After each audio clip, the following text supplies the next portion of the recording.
Happy Tuesday evening, everybody. This is day 20 of the Lindsay Clancy trial. The recap thereof, I'm joined by my good friend Lauren Neidigh, who's all ready to go at midnight her time. And you're taking the lead on this because it's too late for me. Oh, well, I certainly had a lot to say. I have been watching throughout the day, and I just had several thoughts about the Commonwealth, their theory of the case, their presentation, the performance of their experts, how nobody's in unison, how nobody's aligned, how they've taken an archaic approach towards mental health in this trial.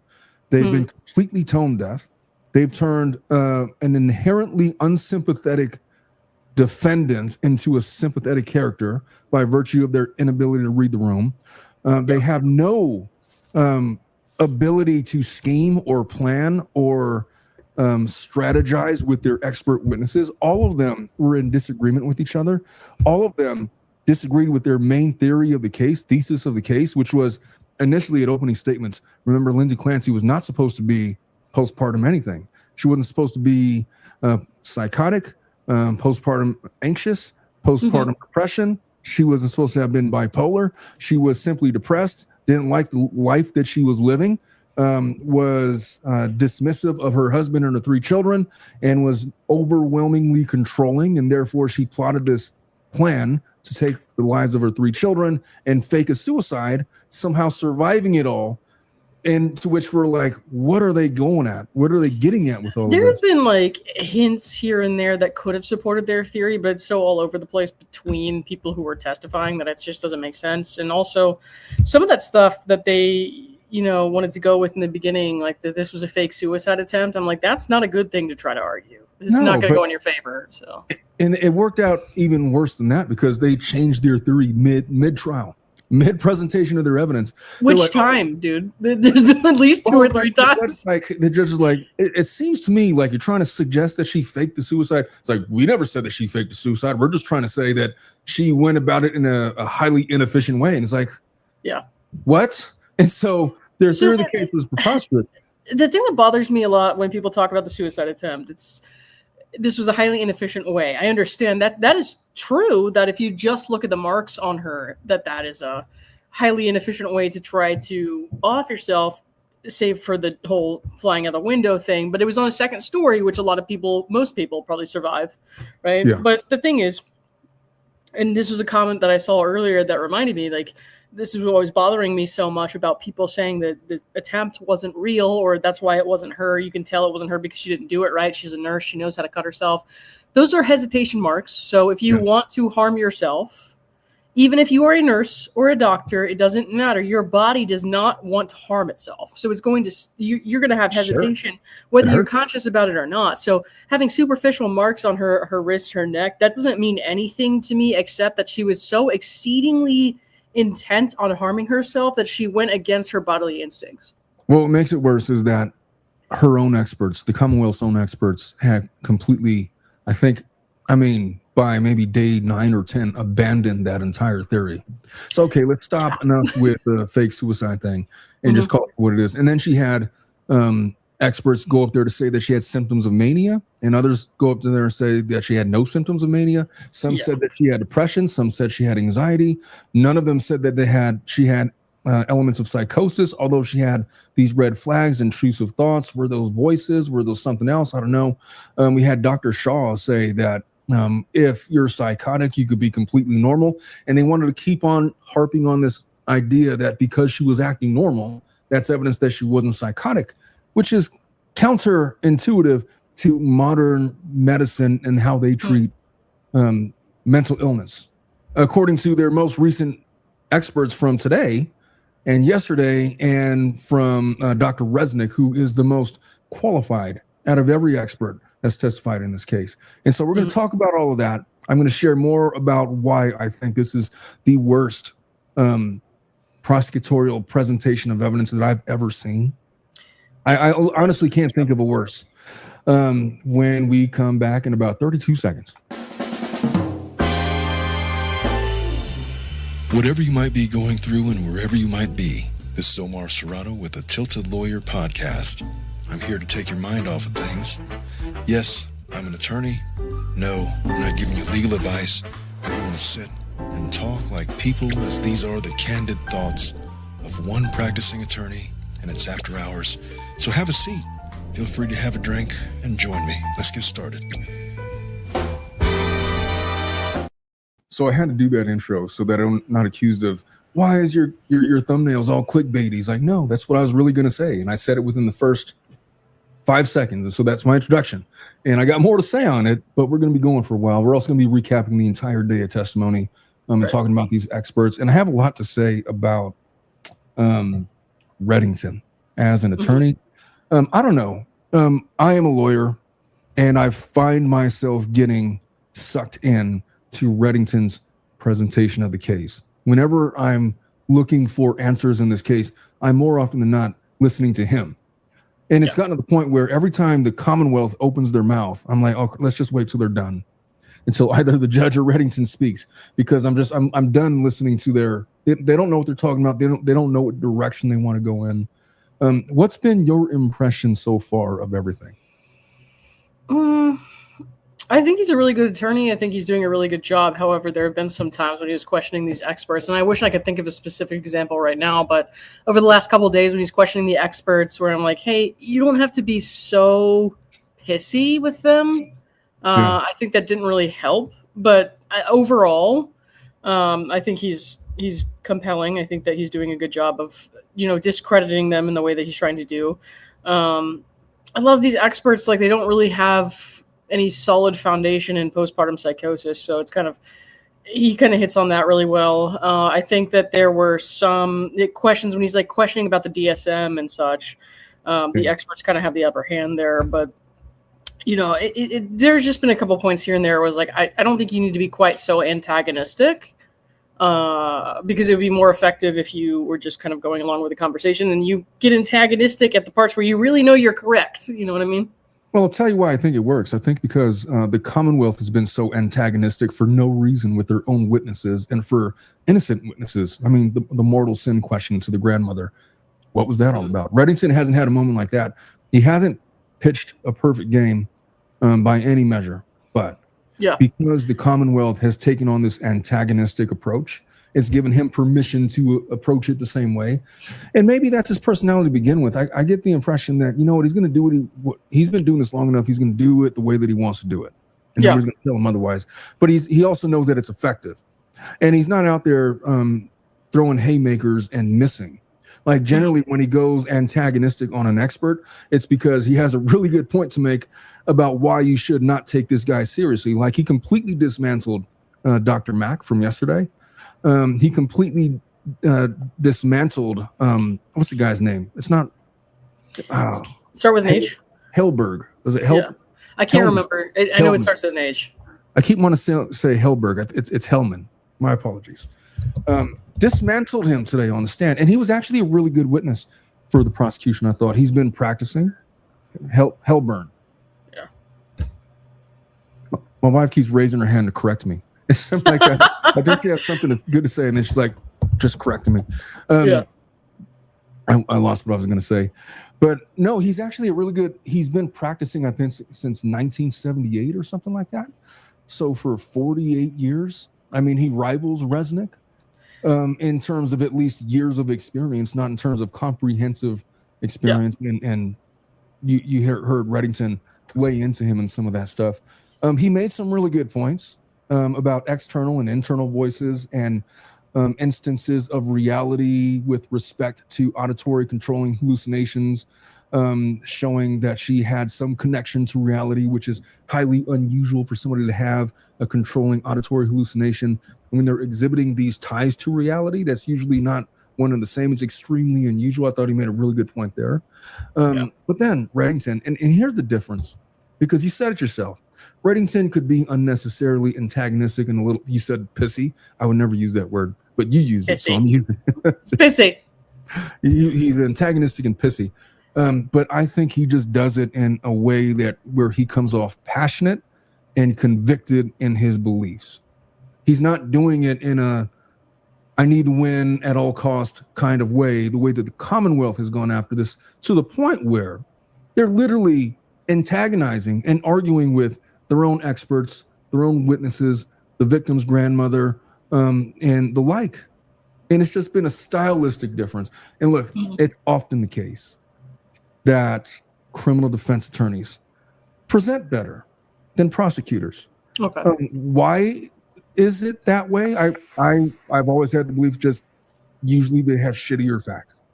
The prosecution, more often than not, has a winning case. There's a reason why they have 97% conviction rate, and it has nothing to do with their ability. It's just most of the people that stand trial in criminal court tend to be guilty.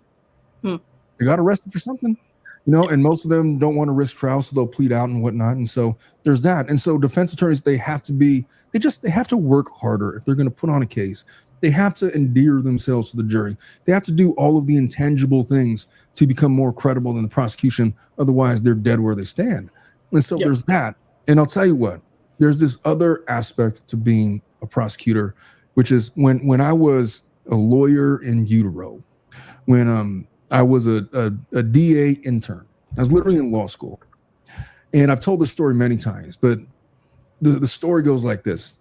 They allow you to do court appearances when you're a law student, when you're supervised by the DA. So I'd go in these motions, like motions to suppress evidence, and I would argue the motion. Bail motions, I would go in and argue the bail motion, and it'd be all like, it's literally like a 2 to 3 to 5 minute argument or whatever. And it's just like this common ho-hum thing for everybody else. But for a law student aspiring to be a lawyer, it's like, holy shit. And so you're staying up all night trying to prepare and making sure that you got all your P's and Q's and everything and your research, and you're overly prepared, right? And so you get in there, and I remember it was this bail hearing. And there was this guy, and he was maybe 32 years old. Me and him are about the same age at the time. No, he was older. I was like 30. He was 32. And the only thing he had on his rap sheet was marijuana possession charges. Literally possession of marijuana, which has since become legal in California. You could possess it, you could own it, you could purchase it, you could smoke it, sometimes in public, and nobody gives a shit, right? But back then, I mean, he had, going back 12 years, multiple charges for possession of marijuana. They're marijuana-related charges. And he was trying to get reduced bail because he had this daughter that he was tending to, and she was special needs, and she required special care, and he was a big part of her special care, and he just was hoping for a reduced bail. With all the theory that I've never committed a violent offense, all these, whatever marijuana charges. And the thing that the person that was supervising me wanted me to say was, this is what you're going to say. Because I had my presentation already. I was honestly ready to just like concede and leave it up to the judge. Look, these are his charges. I mean, I'll leave it at, he's got a rap sheet, but it's true that he has no violent offenses. And so the judge's discretion. But the thing that the DA wanted me to say was, this guy's a lifelong offender. He's been an offender since he was 18 years old. He's got multiple drug charges. He's a danger to himself. He's a danger to his community. And for all we know, he could be a danger to his daughter. And there was something about that that just rubbed me the wrong way. And not all prosecutors are like that. Right. But there were certainly buzzwords and an attitude and something that you become. Some prosecutors, not all, because they run the gamut. But there are some prosecutors that just put on this shell of having to win every stupid little thing for no reason. They lose their humanity, they lose their empathy, they lose their ability to use discretion. They view themselves as the purveyors of judgments, the carriers of the hammer in which they're going to hammer you into submission. And what are you going to do about it, bitch? Taking a trial then. How much is it going to cost you? 20, 30, 40, 50,000, $100,000 in private counsel? Counsel, roll the dice, bitch, or take my plea. You will do 90 days of county jail. You will do 36 months of summary probation. You will pay a fine of $2,500 and will reserve on restitution. And if you ever do it again, commit any small little stupid crime, we're going to hit you with a violation of probation. They're just these weighty charges and stuff that happens when you accept a plea deal like that. My rant is over on that. Let me relate it back to this case. The Commonwealth is very much of that ilk. Win every battle, say whatever you have to say to win every battle, no matter the cost. It doesn't matter if you have to go in on the grandmother. It doesn't matter if you have to go in on our experts. It doesn't matter if you have to offend the public. You're going to win this effing case. The general public be damned. And they've taken that approach, and it's been so off-putting. And I don't know if it's a common thing in the Commonwealth. I watched the Karen Reed trial, and I don't remember them being this bad. I mean, it was bad. There were definitely bad elements of it, but to be this bad, and it's not just the tenor of their presentation. It's the disjointedness of it all.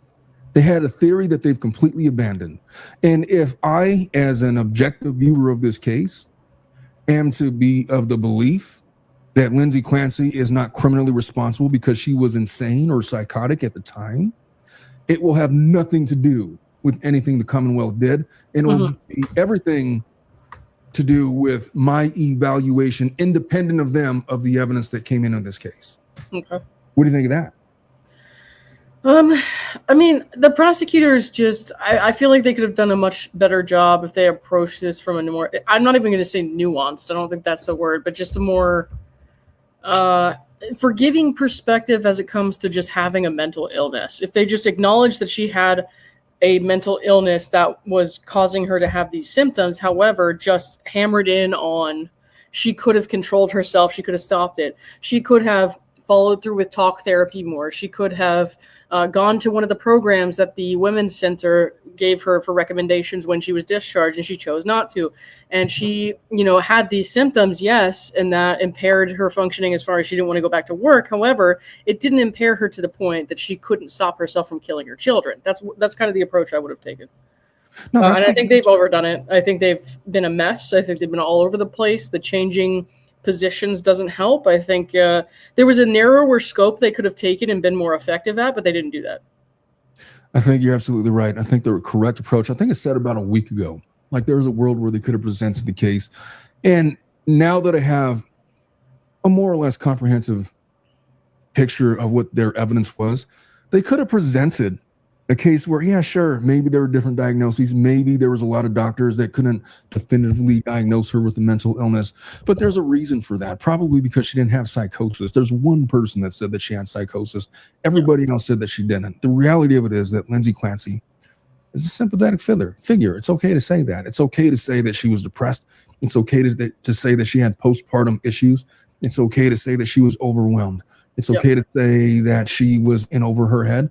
It's okay to say that she was struggling. Like every one of you out there, individual people struggle every day. And the difference is that you, as you sit there in that chair in the juror's box, never took the ultimate measure that Lindsay Clancy did. It wasn't a moment of psychosis. It was a moment of weakness, and there's a difference. It's okay to be sympathetic to her plight as it was happening. But what we can't forgive is where it led to. And we're not going to pretend that it was psychosis because you guys are smarter than that. She's been examined by multiple different medical professionals that have all had the same opinion, regardless of diagnosis, that she wasn't psychotic. Let me ask you something about this conversation about... Before you do that, that's not my personal opinion of the case. I'm just saying that would have been a better approach than what they've taken. I didn't want people to mistake that being my own. I have my own theory of the case, but I'll let you go. No, I wonder if is there anything that the prosecution could have done to make these questions about religion admissible? No. Well, there's a way to present it. Right. The way that they were trying to present it is that the fact that her religious upbringing was a thing, meaning that inherently she had the knowledge of right and wrong, which is a stupid approach. I actually think it's really important because people with psychosis and thought disorder, religious preoccupation is a big thing for a lot of people. That would have been a way that would have been the way to approach it, though. Like if Lindsay made any religious observation in treatment, that would have been a way to bring it in. But she did. That would have been the way to get it in and then ask questions about that. But asking her grandmother, they just really fucked that up because that's a really big thing, and they really fucked that up. Yeah, well, number one, it's inadmissible for a couple of reasons. I don't think that Reddington wanted a mistrial. Is it a mistriable issue though? Mm-hmm. Yes, it can be. Is it going to be a huge appealable issue if she is ultimately found guilty?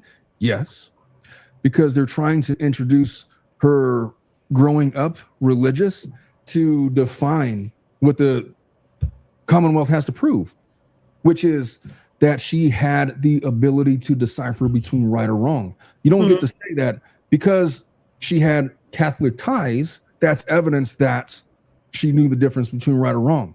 That's appropriate. That has no tangential tie to Lindsay Clancy. That's why it's an appealable issue. So I know they didn't establish that, and they probably couldn't based on what they did, but like this religious preoccupation or religious guidance kind of in these kinds of situations, a lot of times it is what leads you to violence. It is what leads, for example, we've had a number of male patients who came in and they tried to cut off their genitals because they thought they had sinned based on what the church said that they're allowed to do outside of marriage.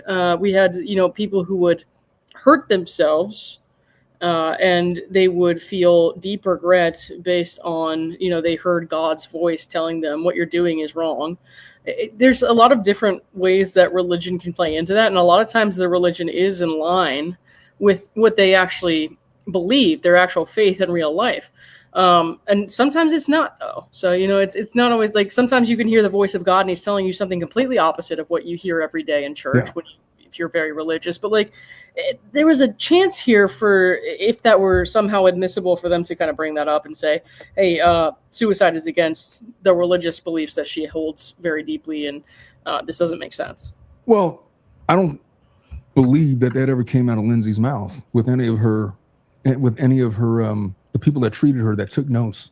And so there's a reason why you're aware that there was some kind of religious, like, for example, when the chaplain came in and she was talking about heaven and go to God, some of that testimony came in. Some of those things came in because that came straight out of Lindsay's mouth. Mm-hmm. But you have to understand that there's this McCule test. There's 2 prongs to it, right? One of the prongs is that whether or not she lacked the substantial capacity to appreciate the wrongfulness of her conduct, right? So to assert that, she was raised Catholic, you don't know what Lindsay Clancy's Catholic views were. And so you're weaponizing her association with her religious faith that hasn't been established in trial as a basis to convict her. That's appealable. That's 100% appealable. And it is grounds for a mistrial. It hasn't become a mistrial yet because of the judge's firm instructions. The reason why he was so firm on that is you can't, or to disregard this theory of mortal sin. There's no evidentiary connection between mortal sin and Lindsay Clancy in this case. And they're not going to allow her to get it in through the grandmother. When the expert yesterday, right before the mistrial motion, started talking about her Catholic upbringing. You're not allowed to weaponize her Catholic upbringing in that way and draw deductions from it, because it didn't come from Lindsay Clancy herself. You're weaponizing her upbringing against her in a way that's impermissible. That's why it would cause a mistrial. That's why it's an appealable issue. That's why it pissed off the judge so much, because every time it comes up like that, and I really believe that the prosecutor is doing it on purpose. Like, she's asking questions that is necessarily going to lead this expert to start talking about those things, even though, of course, she's going to deny it. I mean, there's just such a difference in the way these things are presented in a court versus trying to get to the bottom of somebody's motives and what happened when you're just talking to them as a physician or a healthcare provider. Like, I've seen psychiatrists, psychologists interview, and I've sat in on interviews where most of the conversation was about religion because it had so much to do with why they got to where they are. It's just weird to me that, like, I understand it, but it's like that feels like a huge piece of the puzzle that's not being brought in. Well, just put it this way. Put it this way. If Lindsay Clancy came in and said to her to her examiners or to whoever was treating her, I've committed a mortal sin, I'll never be forgiven, or starts talking about heaven and hell and starts talking about her beliefs about God and the Catholic religion, all of that's coming in. It's admissible because those are observations of things that happen from people that directly observed her talking about those things. But it would be no different than, let's just say that I have no idea what religion you are, But let's just say that you grew up in a Mormon household, and somebody asks your mom, because you're in trial, and says, oh, well, she grew up in a Mormon household, she must know the difference between right or wrong. Who in the hell would I be to make any deduction from the way Mormons view right and wrong versus how you view right and wrong? I've not had those conversations with you. I've not had the ability to examine your innermost thoughts towards right or wrong, good and evil, and those such kinds of things. It would be completely inadmissible and irrelevant, the tenor of the religious beliefs in your household. What is admissible and what is relevant is what comes directly out of your mouth. What did you believe at the time? Okay. That's why the stuff about her children are in heaven, or she was believing that she was going to get into heaven, go to God, those kinds of statements are in. They're admissible because it came out of Lindsay's mouth from people that observed her. Mm-hmm. There were some other people that said, how come those statements get to come in and not others? I'd imagine there's probably a stipulation to it because it's in their notes and they're allowed to go into their notes. And rather than just go through the whole thing to save time, let's just stipulate, sure, you could talk about that statement particularly. That's the difference. And so you're thinking logically, though. That's really important. I want to know what her religious beliefs are. The problem is, I don't know what Lindsay's religious beliefs are. I have no idea. I mean, hell, I grew up in a Catholic house, and then it was Catholic and then sort of Christian. And then my grandma would like speak in tongues, and like the family would like speak in tongues. And it was the 80s, right? So televangelist. What's going on with grandma? Oh, well, she's gone now, but it was a phase like in the 80s. In the 80s, people would do that kind of thing, and they would just like start blabbering on, speaking in tongues. I've never done that shit.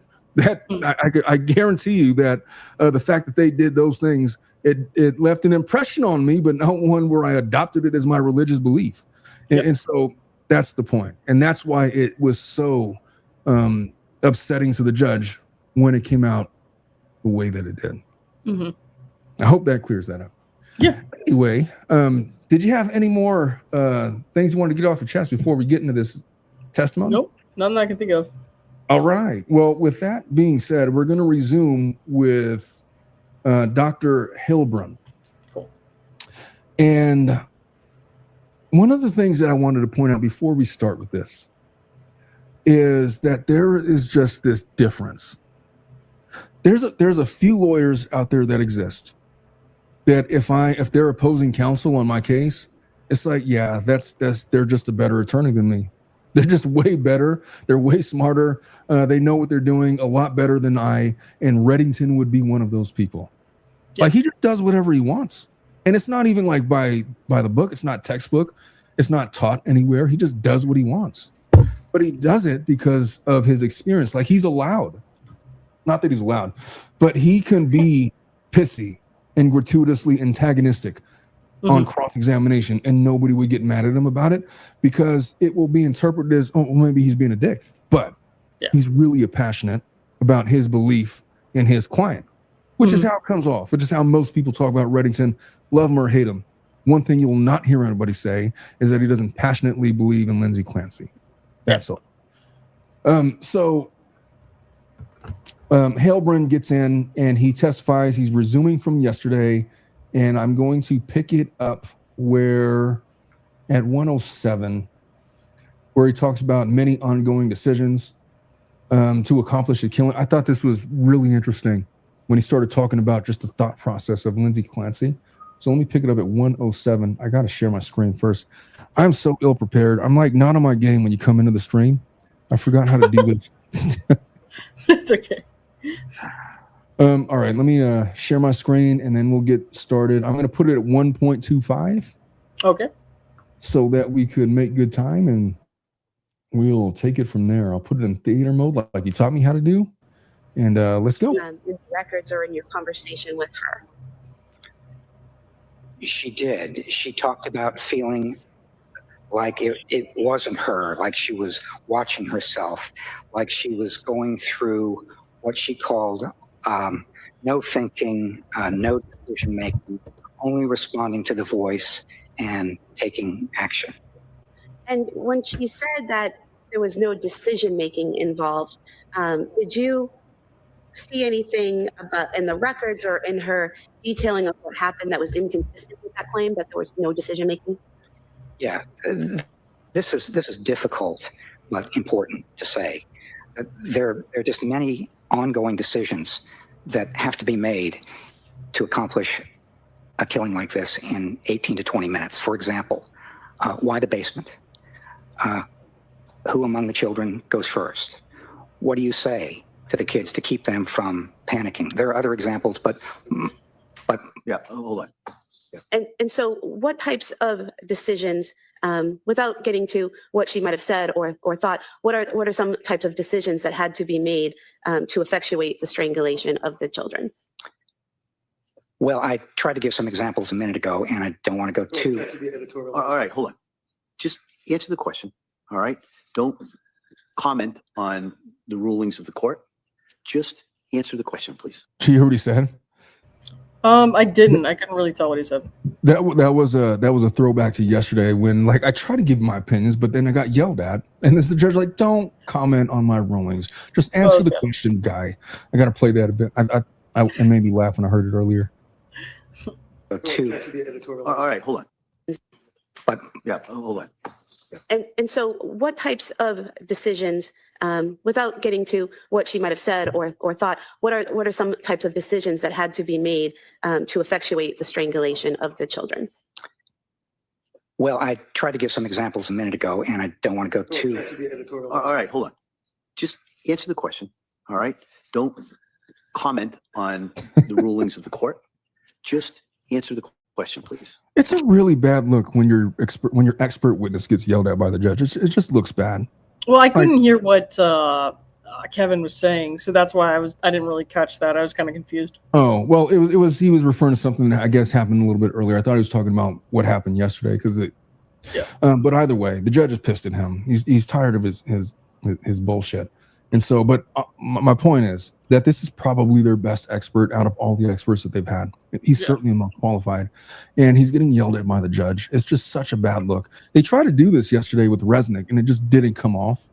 And I had this opinion about the Commonwealth when they were doing their cross-exam against Resnick, that they were going for trying to get him to admit that he ordered the code red, and it just wasn't working out. Yeah. And she just completely botched it. And I'd imagine it's going to be one of these things that she's thinking about for months.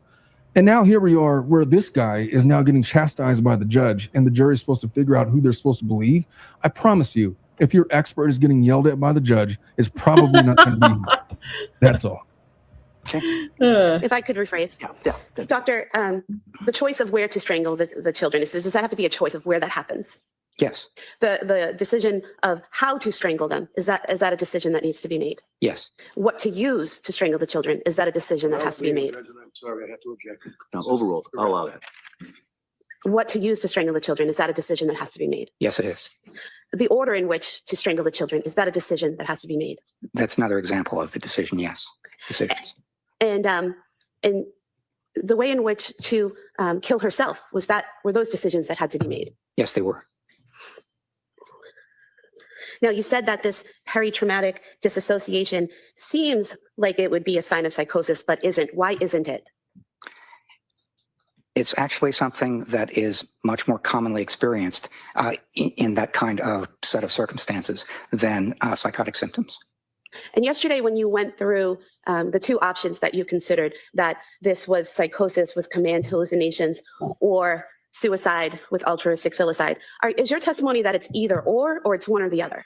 It's my testimony that those were the two possibilities that seem to have some evidence. But at the end of talking to her, testing, reviewing all the information, doing the collateral interviews, everything I did as a part of this evaluation, the evidence much more strongly, in my opinion, supported the second explanation, which was the serious suicide attempt accompanied by killing the children out of love. Now, you interviewed. See, when I was listening to this earlier today, I was like, that was my wife's whole theory like 3 weeks ago.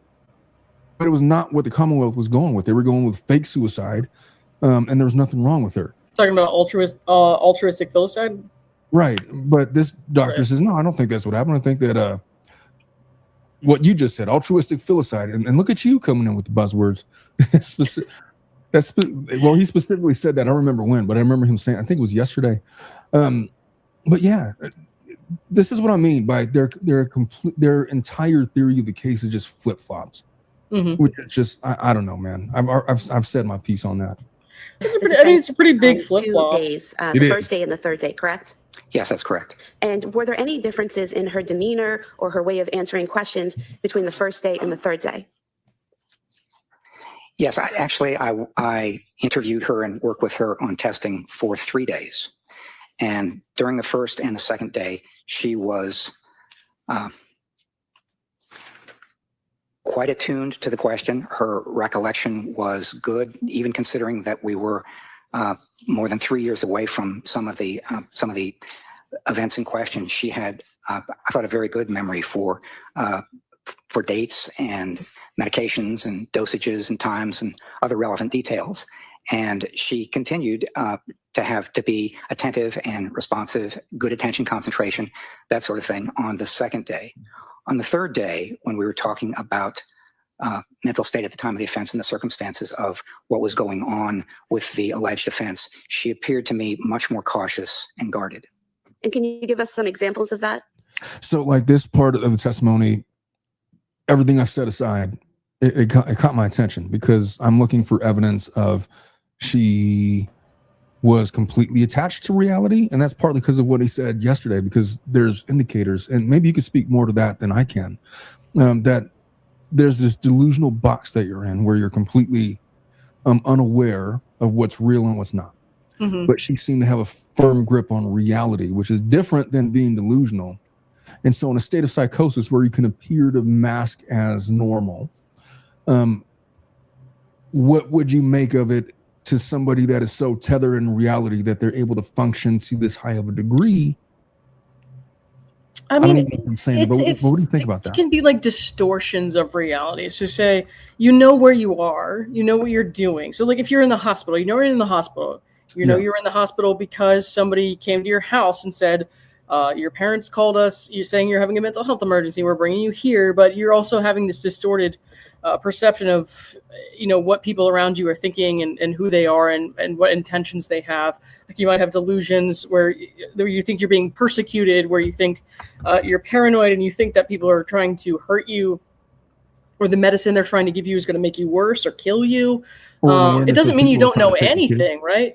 Like you can know where you are and why, and you can know who the people around you are, but you can have a total distortion in another aspect. So then of what value would you put being tethered to various points of reality with respect to being delusional? I mean, it's going to depend on the person and the circumstances. So it's tricky. I really can't answer that, I don't think.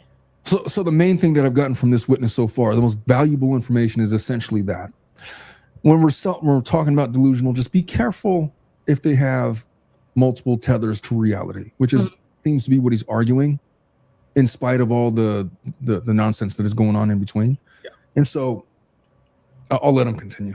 Yeah. She more frequently said, I don't remember, I don't recall, that sort of thing during the third day than the second or the first. For one example, I asked her about wearing a smartwatch, which she had carried a phone, carried a smartwatch as well. And one of the things I asked her is what wrist she wore it on. This was on the third day, and she said, I don't remember. And did you also ask her about her statement at Brigham and Women's when she woke up and said she was horrified? I did. Now, that statement was not a statement so much as it was a written. She woke up in having regained consciousness that evening. She was intubated, so she couldn't speak. But they asked her questions, and she wrote down the answer, and they asked her, how are you feeling or what's your mood? And what she said was, what she wrote was horrified. And when you asked her about that on that third day of interviewing, what was her response? She said, I don't remember writing that, and I don't remember why I would have been horrified. And did you also ask her about the statement she made at Brigham and Women's, either verbally or on the writing it down, about how she said that one of the reasons she killed the children was because she thought they would suffer?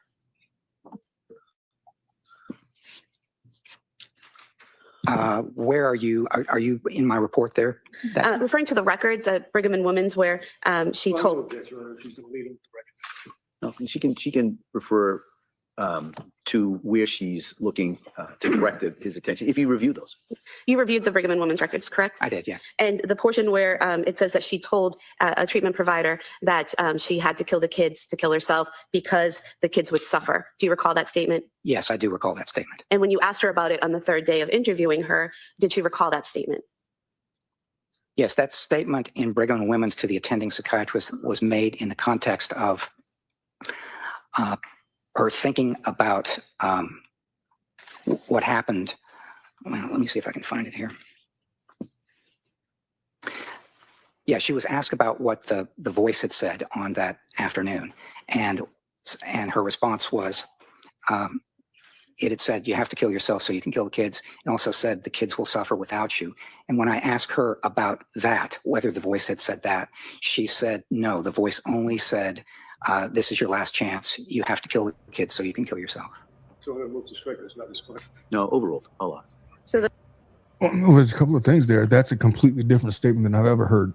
Okay, I didn't quite understand the difference there. Can you kind of line it up for me? The difference between what? That's a different statement than you've ever heard. What was the previous statement?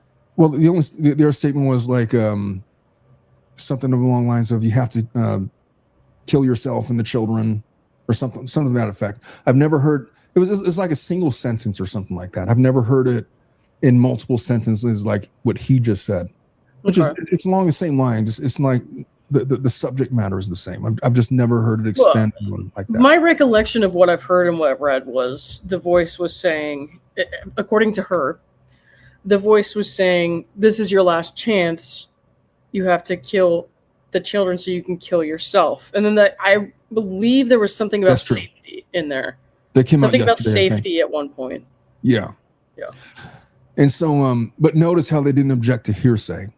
I'm guessing that's because they stipulated that in chambers, is they're going to allow limited hearsay for this purpose. Mm-hmm. Otherwise, they're just going to have to go back and refer to the notes, and it's just going to take longer. And I'm having a really hard time hearing the defense attorney when we're like listening to this. That's why I'm having such a problem with like getting what's going on sometimes. Oh, you're talking about Reddington when he's making his objections? Yeah, it's like he's not speaking into the mic. Yeah, he's definitely not. But you want to just do your best. I don't know what to tell you. Turn up the volume on your headphones. All right, I'm going to continue with this because this is a crucial bit of testimony, and then we're going to get into Reddington's cross. Sounds good. The two differences where at Brigham, she's saying the voice said you have to kill yourself so you can kill the children, and that the children would suffer without her, versus after that when she says the voice only said you have to kill the kids so you can kill yourself, is the fact that she's giving two different statements significant in your evaluation. Okay, I get it now. Hold on. I talked about in my testimony yesterday when there is inconsistency. Okay, so that speaks to the difference between the statements as far as like the altruism goes. So like the one statement is saying it's an act of mercy basically to kill the children. The other one is just saying it's a selfish means where kill the children so you can die because you want to die so bad. It's kind of what that gives off. So it's like one is an act of selflessness in that you are trying to save them because you think that you have to kill them to save them. The other one is saying you want to kill yourself so badly and you have to kill the children so you can do that. So it's a selfish act. And one of the things that comes out later in his testimony is that she didn't want to live without the kids, or she didn't want the children being around without her. Yeah. She didn't want the children to be raised without her. And so she was going to take them with her. Which was my wife's theory, like literally 2 weeks ago. Yeah. Matter of fact, she like, after one of my shows, we did like a whole hour and a half show. And then she like was so excited to tell me, but she wouldn't get on the mic and say it. But she said it like when we went upstairs. This is what I think. It's like, oh, well, tell me about everything that you think now that the show's over and it's like bedtime. And so she did. Mm-hmm. But this was her exact theory, that she thought that Lindsay didn't want to be around, but not only that, she didn't want the children to live on without her because she thought they were better off with her, or something to that effect. Basically what the doctor said. Yeah. I mean, and mind you, like for everyone who's listening to this, like this isn't logical. This idea that killing the children is selfless. It's not logical, But her brain, if we're to understand that and believe that she was in psychosis, is not going to think through things logically. It's going to think of it like, this is selfless for you to do this. You are doing this for them. You're doing this because they would have a terrible life without you. You're doing this because they'll be better off if you do this. So like, she has, with whatever illness that she has, based on what the defense is arguing here, she did this out of love, out of sacrifice, and she maybe didn't even want to do it based on what they're saying, but she knew that she, based on the delusions or hallucinations she was having, had to do it, versus the prosecution's theory where it's like, well, she just wanted to because she didn't want them to be raised by anyone else and she wanted to have control over their lives. You know, I was going to bring up a Chris Watts comparison, but I just rather not. I don't want to steamroll. I can't believe that guy got married again. I can't believe someone married that guy. Is he really married again? Yeah, she married him while he's in prison. You know what? Let's not. This is a positive space. We won't even. Yeah, let's not go there. By the way, read your super chats. Oh, Jennifer Vaughn 2466. Thank you for the 5 jewels. I appreciate that. Cool. I gave the 5 memberships away. That's mine. All right. Jennifer, thank you for the $2. Thank you for your excellent coverage of this case. Awesome. Thank you. Is that mine or yours? No, that's yours. Joanna, thank you for the 5 jewels. I appreciate that. Thank you so much. What is this jewels thing? What is that?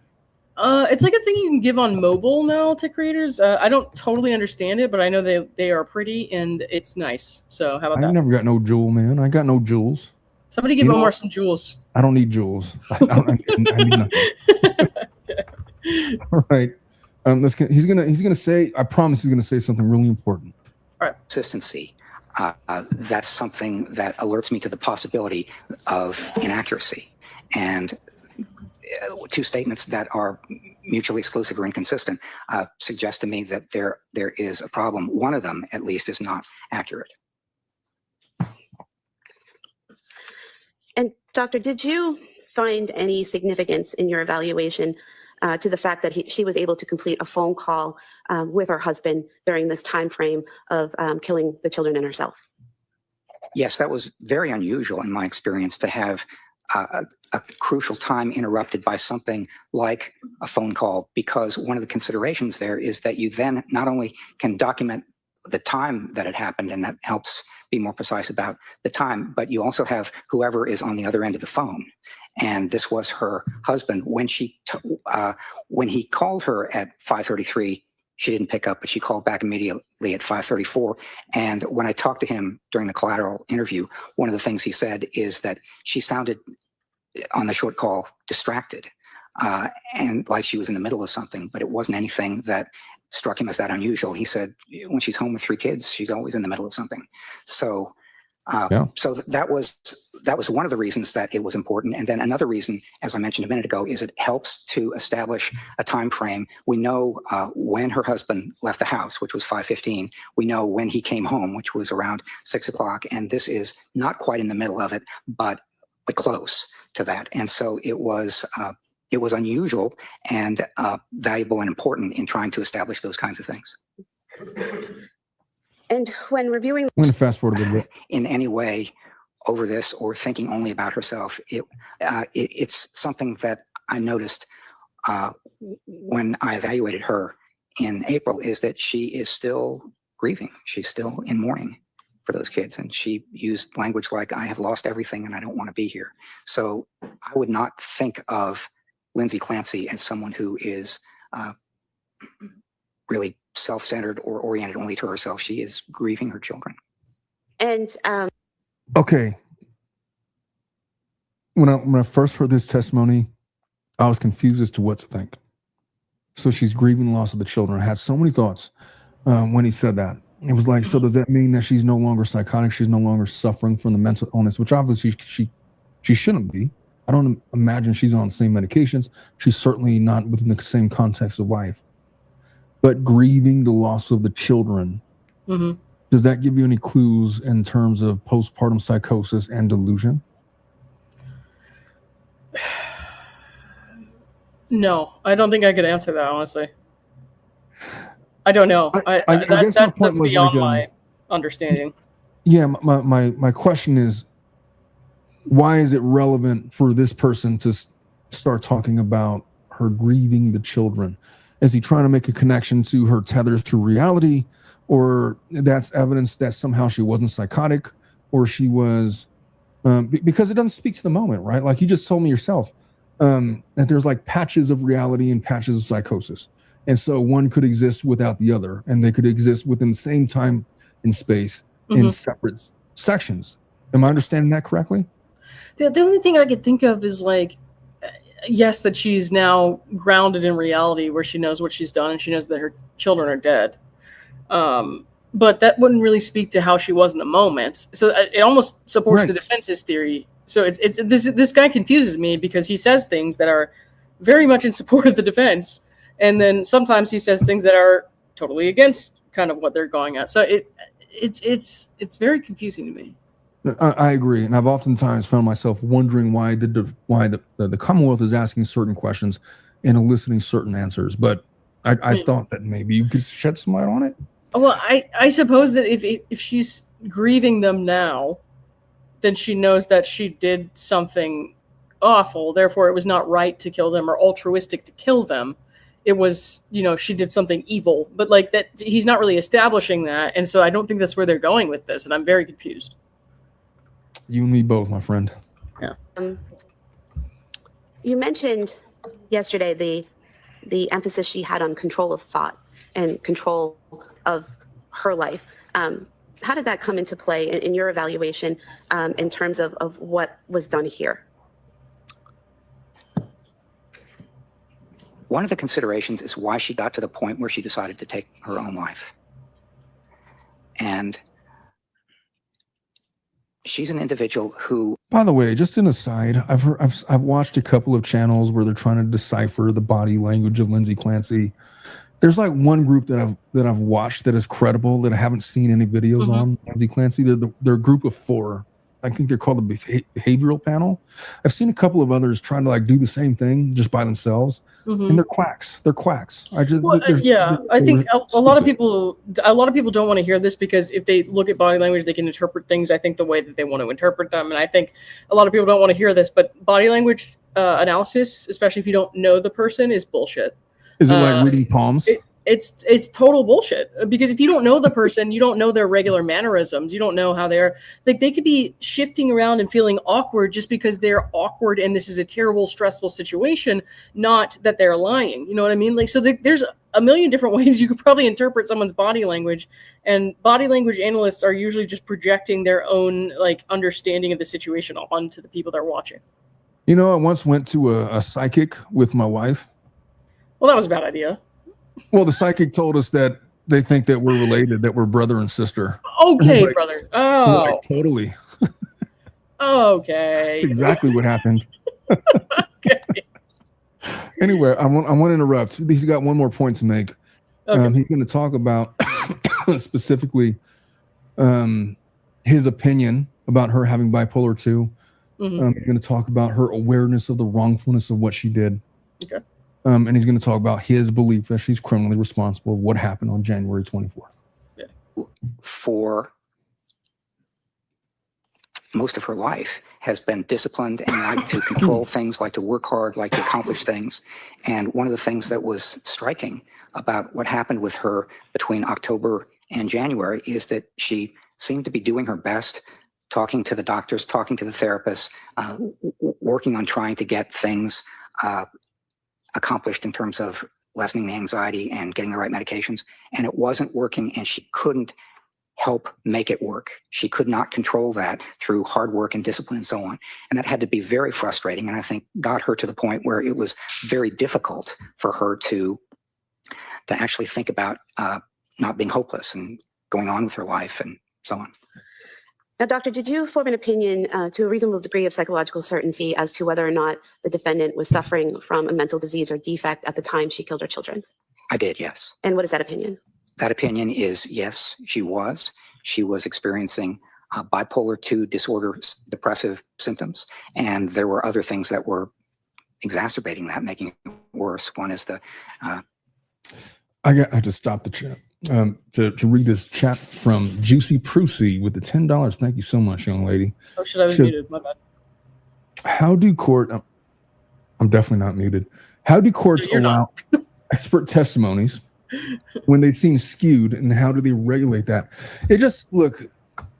In order to be an expert, you got to be designated as an expert. So there's this whole pre-trial thing that happens where you designate experts and you get their credentials. I'm off camera. You get their credentials and you figure out who they are such that they're qualified to offer opinions in certain areas. So, psychologists, nurses, nurse practitioners, those kinds of people that have been experts in this case, they have a lot of leeway to offer their educated opinions. And they're giving their opinions. It's not facts. They're allowed to expand on opinions based on their qualifications. So they're supposed to be skewed. That's why I have battle of the experts. And so, like, for example, this guy has his own beliefs. That's why we're hearing from like 8 different experts in this case, because every single one of them has a different opinion as to what was wrong with Lindsay Clancy. However, every single one of them seems to suggest that she has some form of mental defect is my takeaway from all of the experts. And so the way that they regulate it is strictly, number one, the experts are qualified first. We're not just going to let anybody get up there and start rattling off opinions. So, for example, this guy's been in practice, I think, for 48 years. Resnick's was in practice for 63 years. We heard one person, I don't know if they were designated as an expert, but they were literally out of residency for 1 month. And so there's varying degrees of experts. But if you're going to testify as an expert in a field, you have to be pre-designated by the court. And if somebody objects to that, then they'll have motion wars about it, and then the judge will get to decide. But if you're designated as an expert, you get some leeway to expand on whatever your opinions are, and you get to be questioned about how you form those opinions, what your qualifications are, whether or not you consider this or you consider that, or whether or not your methods are standard in the industry, or whether or not you had your own ideas. And you're going to see on cross, Reddington basically obliterate this guy and his qualifications, and he does a really good job. I mean, never mind, he got yelled at by the judge earlier, but he does a really good job of just discrediting his qualifications and his ability to make any opinions on Lindsay Clancy's ability to have criminal responsibility on January 24th.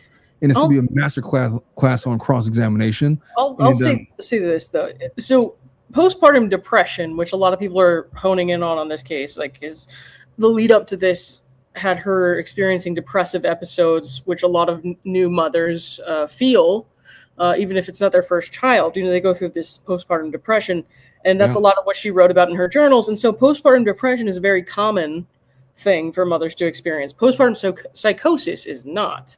So you're not going to see like abundance of research into this very rare phenomenon. It's like a lot of people are never going to have written a paper about that. You know what I mean? Yeah. And it doesn't mean they don't understand psychosis in general. It doesn't mean they're not good doctors and they don't understand the criteria that goes into it. It's just that this is not something that a lot of people have really delved into too much because it affects so few mothers compared to some of the other issues we face. I'm not saying it's not important. I'm not saying we shouldn't do that. I'm saying we haven't.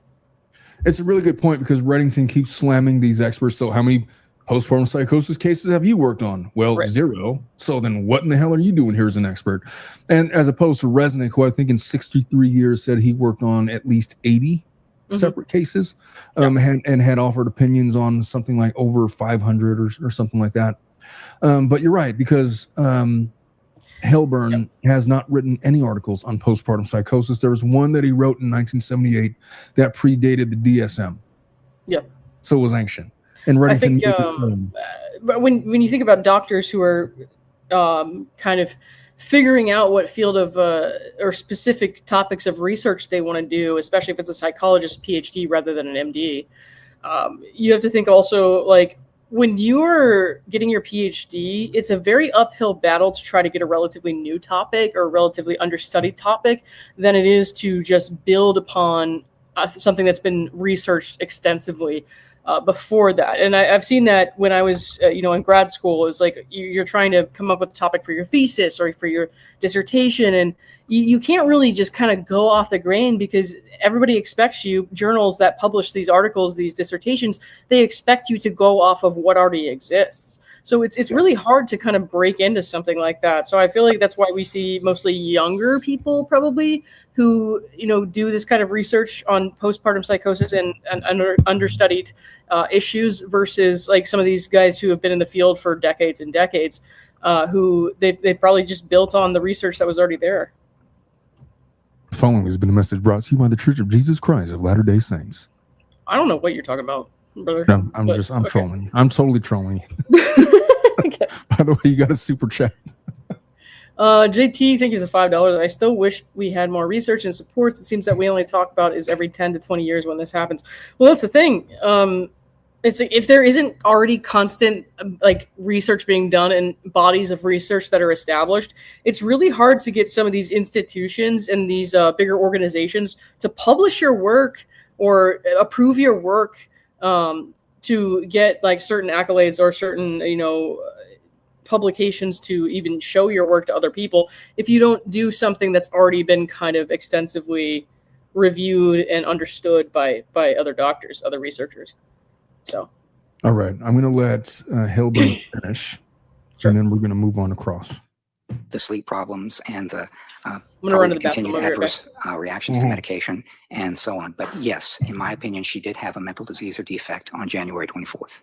And doctor, to a reasonable degree of psychological certainty, did you form an opinion as to whether or not the defendant appreciated the criminality or wrongfulness of her conduct when she killed her children?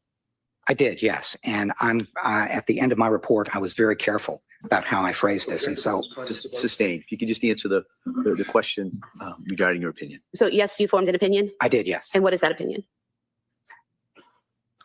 That opinion is that she retained an awareness of the illegality of killing others, including killing her children.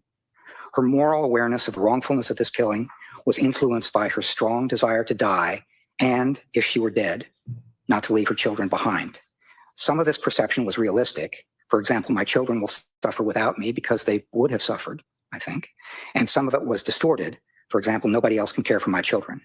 But her awareness of the illegality and moral wrongfulness of such killing is best appraised by understanding these acts as a serious suicide attempt combined with altruistic filicide, killing her children out of love, rather than as a response to command hallucinations. And did you form an opinion to a reasonable degree of psychological certainty as to whether Ms. Clancy was able to conform her conduct to the requirements of the law when she killed her children? Yes. And what is that opinion? That her capacity to conform her conduct to the requirements of the law is, again, best understood by considering the seriousness of her suicide attempt and her strong desire not to leave her children. She demonstrated such self-control throughout the day on January 24th, and her actions between 5:15 and 6 p.m. that afternoon were influenced by her depression and her hopelessness about her life and the desire to end the pain she had experienced since October. Although this depression and hopelessness influenced her decisions, she retained control over whether, when, and how she carried it out, and the inclusion of her children. And doctor, did you form an opinion to a reasonable degree of psychological certainty as to whether or not the defendant It really bothers me that I had to read his opinion like that. That just really puts me off, man. was criminally responsible when she killed her children? Yes. And what is that opinion? My opinion, my clinical opinion, since I'm not the decision maker here, but my clinical opinion is that she was criminally responsible on January 24th. Thank you. All right, thank you for that. Now we're going to move on to Reddington's Cross. And he starts with basically an extreme attack. I mean, he comes out swinging, man. And the thing about Reddington is I could not have imagined to do a cross-examination as good as what he did. It's not perfect by academic standards. Mm-hmm. It's not anything you would probably teach in trial advocacy. Or like trial team or something like that in law school. But he's just so naturally conversationally combative in just this endearing way that he has full permission to do. And the way he's getting around it is, gosh, there's few trial attorneys that could just basically go up there and do whatever they want and they get away with it because they have sold you on their conviction. And therefore, if you're stepping out of pocket, the jury forgives you, because they know that you really believe in your case. That was Clarence Darrow. that is Reddington. I'm not comparing the two, although I necessarily am. But there are certain trial attorneys that just have that effect. And Reddington, I cannot think of another trial attorney, and I'll put Alan Jackson in that category. Johnny Cochran, whatever you think is the greatest 20th century attorneys, trial attorneys, or whatever. Reddington's ability to do a pissy style cross, as my friend Lauren Neidigh had Pissy, yeah, that's right. Is above reproach. He's just amazing at this, and I think it's, you're a lawyer. You've watched a lot of lawyers. I think it is subjective, and I think the people on the jury, they're gonna have to make up their own minds about how they feel about it. But like, also at the same time, I can't imagine they don't hate the prosecutors. You know what I mean? I don't know. I don't know, man. I feel like a lot of people don't like the prosecutors, and you're I think right. most people don't like the prosecutors. I just know this. I could definitely do what the Commonwealth is doing. I could definitely get up there and do that. I can't do what Reddington is doing right now for Lindsay Clancy. I guess that's my measure. Okay. Well, I could probably do what the prosecutors are doing, but you might be able to. My hair is finally long enough for a bow, and I know how to fuck something up. So I'm going to buy you a bow. You know what? Put them in your merch store. All right, I know what they were trying to do with that. Like, I know they were trying to honor Cora, one of the victims, but it just came across so poorly. I didn't get why people were fixated on it, and I disregarded it altogether. It didn't matter to me. They wear bows if they want. I don't care. It just depends on, I guess, who you are and how you look at it. But like I said, it was to honor the daughter who she killed, and it just came across really poorly to a lot of people, I think. Fair enough. Yeah. Here is a Reddington crossing Hellburn. Oops. Just call him Kirk. What I would say is, no. Did you tell this jury, in addition, that Lindsay made a different statement when she was in the hospital? Yes or no? What I said to the jury is... I'm asking you, sir, did you make that statement to this jury? What I intended to say... No, not what you intended. Can you answer my question? Yes or no? No. Now, is Dr. Hellbrun aware of the concept of post-intensive care syndrome?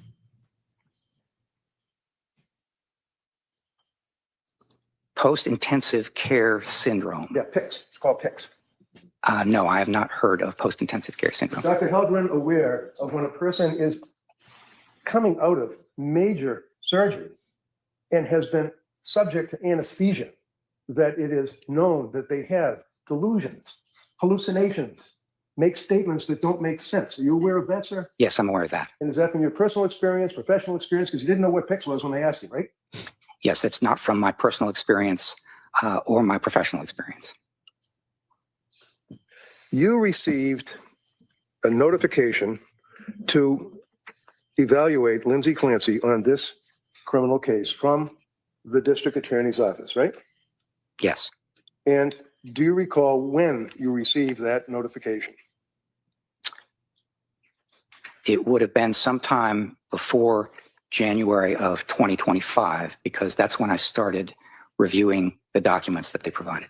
Okay, so January of 25, January of 26, and then in the spring of 26, you go to the Tewksbury Hospital with Mac and you interview Lindsay, right? Correct. So how many months is it from the time that you were appointed or requested or asked to help the DA's office to the time you saw Lindsay? How much time passed? Probably about 18 months. About a year and a half. And how much time passed from that point going backwards to January of 23? I'm not sure what the question is. Okay, January of 23, you add a year, that's January of 24, right? Yeah. It's 1 year. Yeah. January 24, you add a year up to January 25, that's 2 years, right? Yes. January 25 up to when you and Mac finally go out to Tewksbury to interview this young lady is how many months? Well, it would be about 3 years. Okay. And are you telling this jury that it's good, using the term loosely, medical practice to interview a young lady like this 3 years after the event for purposes of helping the DA, in your opinion? Do you mean in the context of a forensic mental health assessment? All right, I got to ask you a question, Lauren. Resnick Resnick interviewed Lindsay 3 months after the incident. And Mack and Heilbrunn interviewed her approximately 3 years after the incident. Is there a diagnostically significant variable there that we should consider regarding the accuracy of what they have to say about Lindsay Clancy? I don't know. I don't know. But the thing is, like, shortly after an event like this happens, if somebody was in true psychosis and they wake up, they might not remember entirely what happened. Your memories are fragmented, and then certain cues can bring those memories back. So I would say that sometimes over time, your memory is better. Sometimes you remember more. Sometimes you're more accurate. But then sometimes, you know, our memories get distorted over time, especially if you are somebody who's really mentally ill and you're trying to cope with something. Your brain might kind of distort some of these details. You know what I mean? You might be in some sort of denial. So I really don't, I couldn't say. So is the length of time discrepancy overstated by Reddington? I think so, but I think that if you don't really think about it too hard, he could be convincing here. See, now, when you say don't think about it too hard, I take that to mean a layperson interpreting what he's saying. Because as a layperson's like, yeah, 3 years after the fact, get out of here, buddy. The other person, residents, So 3 months after, that makes sense to me. If you're not somebody who's sitting there thinking about how memory works, and let's say you know somebody who's been in an accident or something like that, and you know that how their memory has been over time. Like, if you're not really thinking about it too hard and you're not applying like some sort of personal bias to it, and you're just listening to what he's saying, then I could see that being persuasive. Okay, so in other words, it's probably something that the prosecution should deal with on redirect or something. They won't, but yeah. I know. Okay. Sir? That's the only reason you're here, right? Yes, it is. Okay. So can you answer my question? The answer to your question is the sooner that I'm able to evaluate somebody after their involvement in the alleged offense, the more closely I can come to using that current state information as something that is relevant to their mental state at the time of the offense. Okay. So in other words, yes, it is better to see them sooner rather than later, to coin a phrase. That's probably right? true. Yes, it is. Okay. And have in mind January of 25 that you were retained. But and again, normally this isn't an issue. Who cares? But how much money did you make on this case? As they want to ask my doctor, how much money did you make on this case? That depends when I'm finished. But I mentioned earlier that I had spent 180 hours before coming to Plymouth. How much money did you make on the case, Doctor? Simple. Well, it's not that simple, but I'm being paid at $300 an hour. Okay, so how much money did you make on the case? Well, $300 an hour times 180. What's your last billing? I've been billing monthly, sir. Okay, you must know what the total billing is up to this point, don't you? I actually have not added it up. How about you just give us your best? I actually don't care how much money he's made on this case. Everybody makes money. All on of this these case. experts, no matter what, are getting paid. So that actually irritates me more than anything. I'm like, don't pretend your experts aren't paid. But he's doing it because they did it to him. Yeah, I think they're all annoying in that regard. Well, let's see. Probably up to this point, it's been about $54,000. $54,000. And it will be more, right? When we get finished with you today, right? It'll be more. Yes. Okay. So you received from me by certified mail video interview of Lindsay by my guy, Dr. Resnick, right? Correct. You received the notes from Dr. Margaret Spinelli, right? Yes. You received the notes from my Dr. Paul Zeisel, right? Yes. You received the report that was prepared and submitted by Dr. Philip Resnick, right? Yes. You received the report prepared and submitted by Dr. Margaret Spinelli, right? Yes. And you received the report prepared by Dr. Zeisel, right? Yes. And then I said, if you have any questions, give me a call, drop me a line, whatever, but we never talked until today, right? That's correct. All right. Now, you have a curriculum vitae that talks about that you are a clinical psychologist, correct, as you've told us yesterday, right? Yes. Have you ever treated a woman in postpartum psychosis? When I was a staff psychologist at the forensic service at Florida State Hospital. When was that, please? That was back in 1982. 82? Yes. I had a therapy group, which was comprised of women who had killed their children. They were severely mentally ill, and at that time, it was important to recognize the severity of their mental illness. And so I worked with them in a group at that time. Okay. And this is 44 years ago? Yes. All right. And where was it? It was at the Florida State Hospital in Chattahoochee, forensic unit. How many of these people did you have a chance to interview in group or whatever you did? There were 4 or 5 in the group. 4 or 5. Okay. Well, you are also a forensic psychology expert working for Park Dietz and Associates, right? I have an affiliation with Park Dietz and Associates, yes. Yes, but that's basically, that's the letterhead that you have on all your stuff, right? Park Dietz and Associates, Inc. Is that right? Yes. Okay. You know Mac, do you? Do I know Yeah. Dr. Mack? Yeah, Dr. Mac, yeah, the guy that was here testifying. All right, he's going to go on about his qualifications and the same kind of stuff. Yeah. But the more interesting stuff happens at around 150 when he starts getting into his direct thoughts about Lindsay Clancy and the pushback, and it's the most interesting. So I'm just going to fast forward. Yeah, go ahead. By the way, I think we're just going to do this witness today. Okay. Because the FBI witness is still. I thought they were going to finish today. They didn't finish today. They only got an hour into testimony with the FBI witness, and so I'll save that for tomorrow. Cool.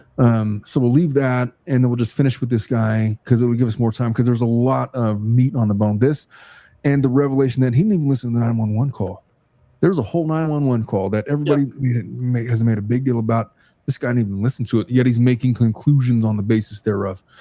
Anyway, let's get back to, let me fast forward to this testimony. I think his conclusions were based on his interview with Patrick. I think they were, you know what I mean? Like, so it was, you know, what he heard, but he heard it from the guy who made the 911 call. For sure. Yeah. But, well, you know what? You're just going to have to wait and see. Fine. This next bit of testimony, he's going to talk about, well, Reddington's going to troll him a little bit. And then he's going to talk about her being in a wheelchair, that he met with her for 10 and a half hours over 3 days while she was on medication. And she knew that she was meeting with them specifically so they could form opinions that the prosecution was going to use against them. And how much of that did you take into your notes when making your expert opinions about all of these things? In other words, she knew that he was an adversarial interview. Okay. And so perhaps maybe she wasn't going to be giving him all the information. I don't know. But tell me what you think about this. Let's get started. Don't remember things like how many times I talked to the DAs. That's part of it. But basically, in your conversations with these 2 prosecutors, sir, did you talk to the state police at all, detectives? I reviewed a massive amount of reports, some by the state police, some by other individuals. So I reviewed records for many, many hours. And when you got involved with this case 3 years later, or 2.5 years later, you'd agree with me that it was quite publicized, right? Yes, I would agree with that. You've heard of confirmation bias, I'm sure, right? I have indeed. Yes.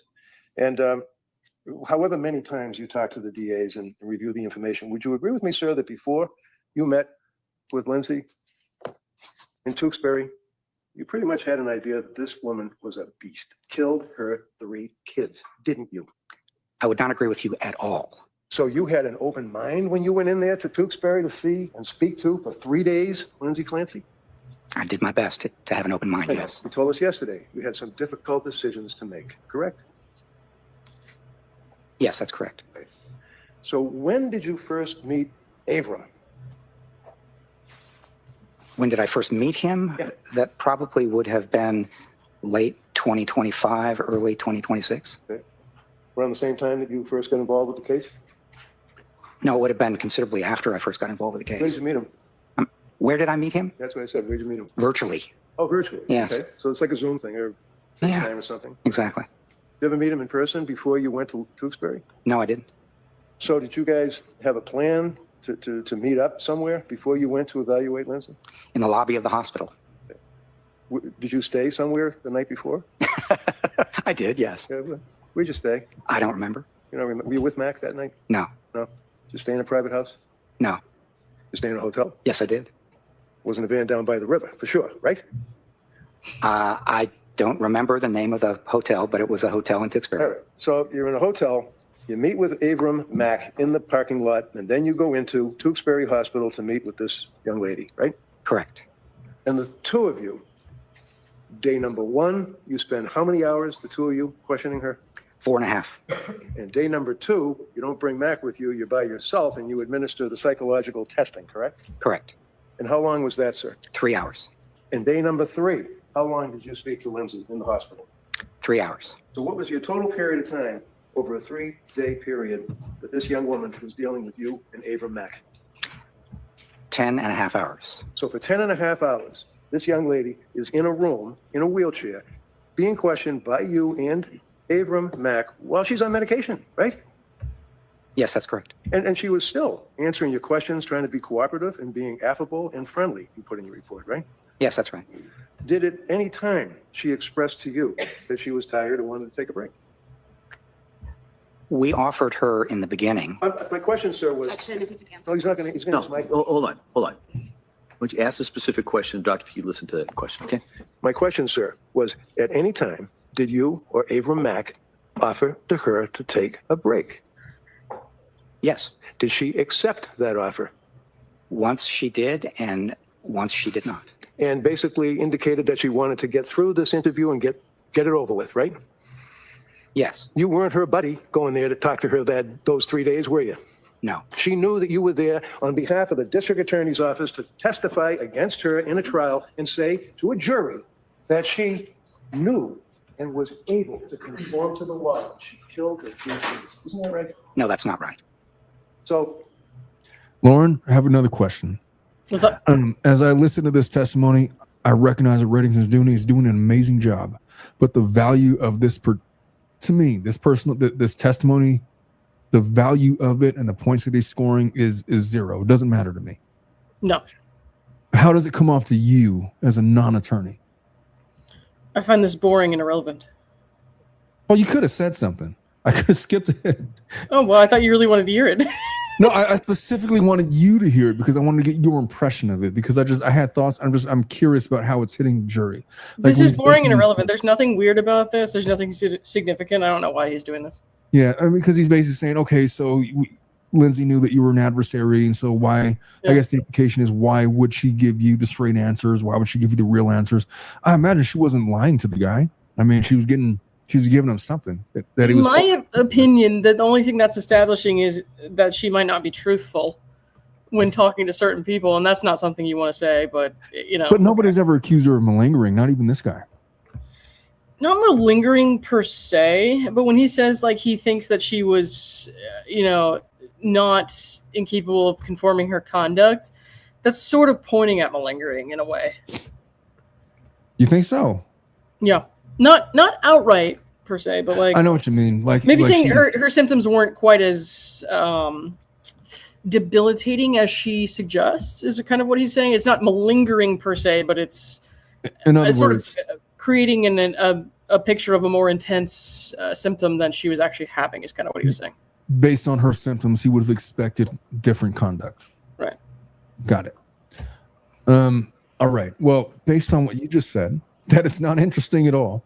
I'm going to fast forward to, I mostly want to get in the point where this one was a beast, wasn't she? She was completely, the confirmation bias thing. The beast thing was kind of like when he said you thought of her as a beast. I thought that was kind of crazy because he seems to have been very intent on listening and as kind of unbiased as you could be coming in for the prosecution. I felt that he was very understanding of her situation. I felt he was sympathetic to her struggles. I think that, obviously he thought that she could have stopped herself from killing her children. But at the end of the day, he wasn't saying she's a liar. You know what I mean? So he wasn't saying like she's lying about everything. She's just a psycho murderer. He's saying like she was mentally ill. Yes. However, she went too far and she could have stopped herself. All right. Well, we're going to get more of his opinions on that. Let me fast forward to 158 and then he'll get there. Mm-hmm. Records that were provided to me by individuals who were a part of the investigation. And a lot of that were interviews with people who had known her before or were currently friends with her, things like that. okay. So things like that. I'm asking you, sir, about with her 7-year career as a nurse, labor and delivery nurse at a very, very well-established hospital. Did you talk to any of the nurses that she worked with, or did you review any of the records of her work reviews? Anything like that? No. Would you agree with me, sir, that she also, by all accounts, is and was an incredible mother, taking care of her kids? I would describe her as a very good mother, yes. And in fact, sir, in the past 6 weeks or 5 weeks, there hasn't been one person that's had one thing bad to say about her other than these two. Isn't that right? Sustained. Did anybody, to your knowledge, come into this court in front of this jury and say that Lindsay Clancy was a bad wife? I don't know. How about bad mother? Again, I don't know. So in your readings about her as a mother, you were able to see that she would sing to her daughter when she put her to bed. That's in the reports. You read the reports, right? You might have to ask me that question. You know Rascal Flatts? I'm sorry? Rascal Flatts. You ever heard of them? No. Okay. So if I suggest to you, sir, that Lindsay would sing to her daughter every night, is that important to you? So this particular part of the questioning is, I don't know. I feel like it's not very effective. It was the least part effective.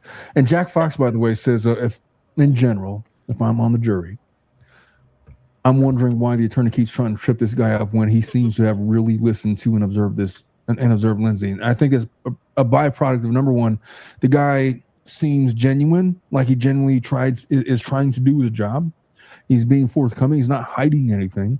Mm-hmm. And Reddington is getting mad at him, and he's trying to induce in him some kind of reaction, and it's not really landing the way that he's hoping. This is like Rascal Flatts thing and the singing to bed at night. So like the thing is, even if that's true, that doesn't even support their theory of the case, that she had a sudden onset acute episode of psychosis. It doesn't matter if she sang her daughter to bed at night every night before. Yeah, so I don't understand this line of questioning at all. Like, why are you doing this? If I'm reading Reddington correctly, I think that he thinks that this is their most effective expert, and so he's putting all of his energy into it, and he's trying to trip her up, because this is if anyone's going to score points for the Commonwealth, it's not going to be any of the other five. It's going to be this guy. You don't think the last one is as Mac? good? No, Mac was no. The last one, that's the BAU guy. Oh, we'll get to him tomorrow. We'll talk about him tomorrow. For now, we're going to stick with this guy because of time. And by the way, Juicy Prusy with a 5 says, what are the regulations for a qualified expert? Are the requirements state or federal based? There are federal requirements and there are state requirements. It seems most are paid for liars, in my opinion.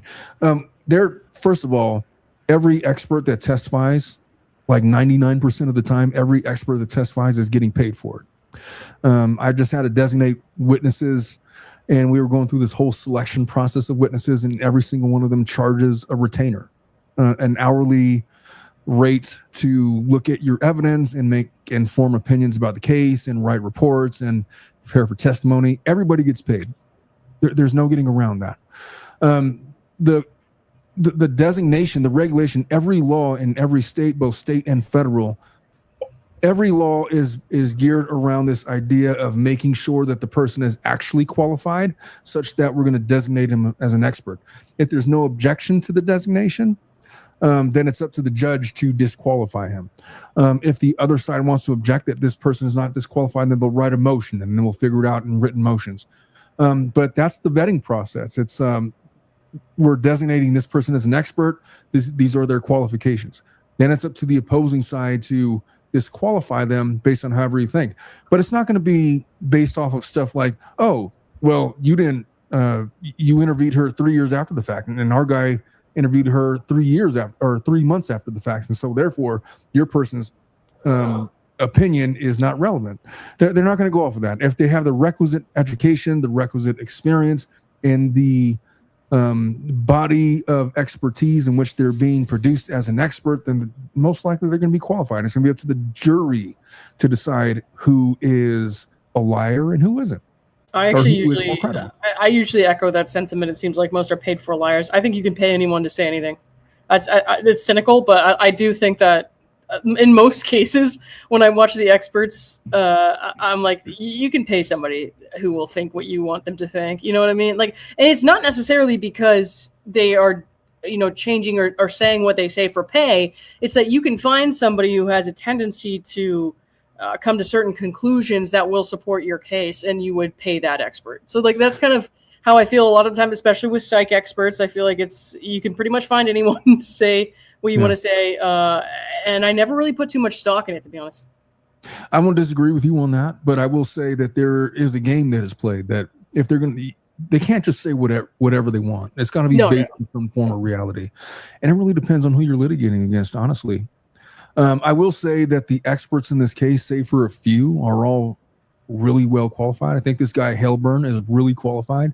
I thought Resnick is really qualified. They're the two best experts that I've heard from in this case so far. The others, you could take it or leave it, but they seem to know what they're talking about. But let me continue with this. Your evaluation. Yes. You didn't know that, though, apparently, right? I knew that she was very good with her kids, paid a lot of attention to them, spent a lot of time with them, and really enjoyed it. Even right up to within hours of their killing, she was making snowmen with them, right? Yes, she was playing with the two older children out in the backyard. And then bringing her life experience, which you testified yesterday that she never had any abuse in her life, was raised by loving mother and father, good student, hard worker, great mother, good friend, wonderful wife. She then randomly decides to kill her children by strangling them. It's the facts we're dealing with. Yes, sir. Right? No, not right. So That to me, that question right there was a direct appeal to the lay people of the jury. He's playing off of a common sense angle. He's trying to appeal to jurors that are not psychologists, that are not lawyers, they don't work in the medical field, and saying, so you mean to tell me that this lady's been normal all of her life and then all of a sudden she just up and strangles her 3 children and it wasn't psychosis or she wasn't possessed by a demon or something?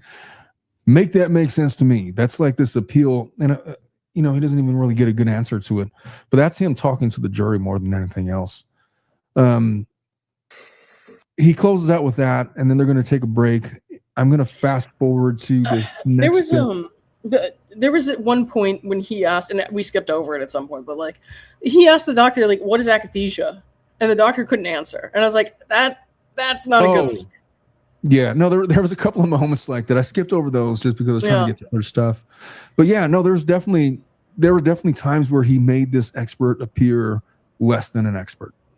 But there were also points where that was a really bad one though. Like akathisia is like something you should definitely know off the top of your head. It's like akathisia it's like this restlessness and like constant need to like fidget or be in motion. You're pacing, you're crossing your legs back and forth, you're jittery, or you're just fidgeting a lot. And it's like, the thing is with akathisia, it's like the cause is most of the time medication. It's mostly the medication that causes it, versus like, so you can have like the symptoms with like an ADHD or something where it's the disorder that causes it. And I was just like, why don't you know the answer to that question? I feel like that's kind of a big deal. Yeah, he also got into some of the reason why she was denied entry into that one program, because she was overly medicated. And did she know about all those kinds of things? Yeah, definitely a bad look. He scored a lot of points with that, and it was very early on. But then I felt like Hellbrun, at the very least, came off reasonably competent towards the end as he was on there longer and longer. And so, but then we get to this moment at 3:15, and we're going to talk about the 911 call. Okay. This is the thing that I was previewing earlier. Here. in any event, the patient plans to reach out to previous provider who would be Jennifer Tufts, and she did that, right? Yes. Okay.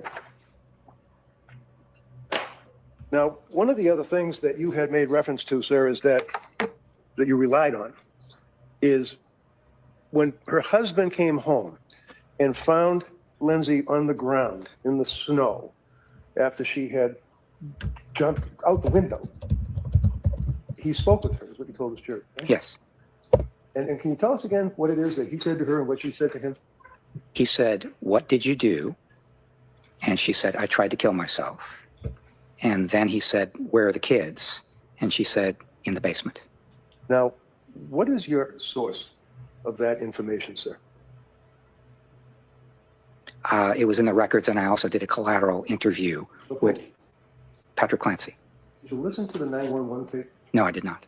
If I tell you, would you be surprised, sir, that she had significant damage, not only to her back, her spine, and was hemorrhaging, but also to her throat? No, I would not be surprised. She injured herself very badly when she jumped out that window. Probably got that from the medical records. If I suggest to you, sir, that if you listen to the 911 tape as it relates to Patrick Clancy interacting with her, that she can only make grunting noises, would you be surprised at that? I would be surprised, yes. And you never listened to that tape? I did not. Went into McLean Hospital, and that would be the locked wards of McLean. Correct me if I'm wrong. Wasn't Patrick the one that testified and said that she specifically said those things?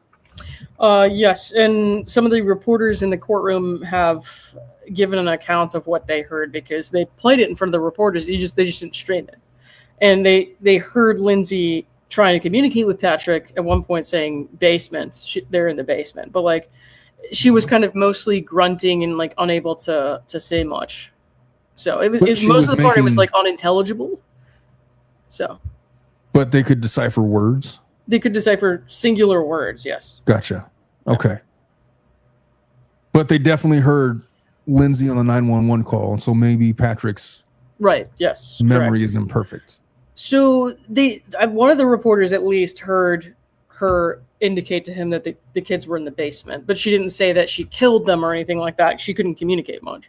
But that's not what Patrick said either. So, but he said that Lindsay told him that she tried to kill herself, and then also that the kids were in the basement. So he's asking her questions. So if he says like, "Where are the kids?" she says basement. That's kind of what he was getting at. But as far as she told him she tried to kill herself, I don't know because I haven't heard the audio. So I couldn't tell you.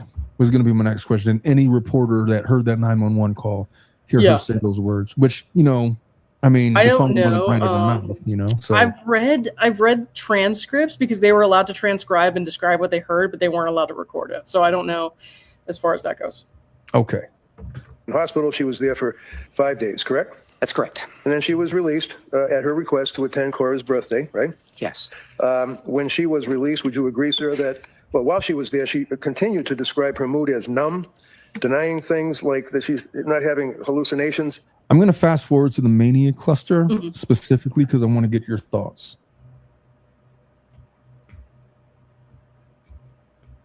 Here we go. Exercise to try to avoid drugs and try to get herself out of any depressed state that she might be in after having a baby, right? No problem with that.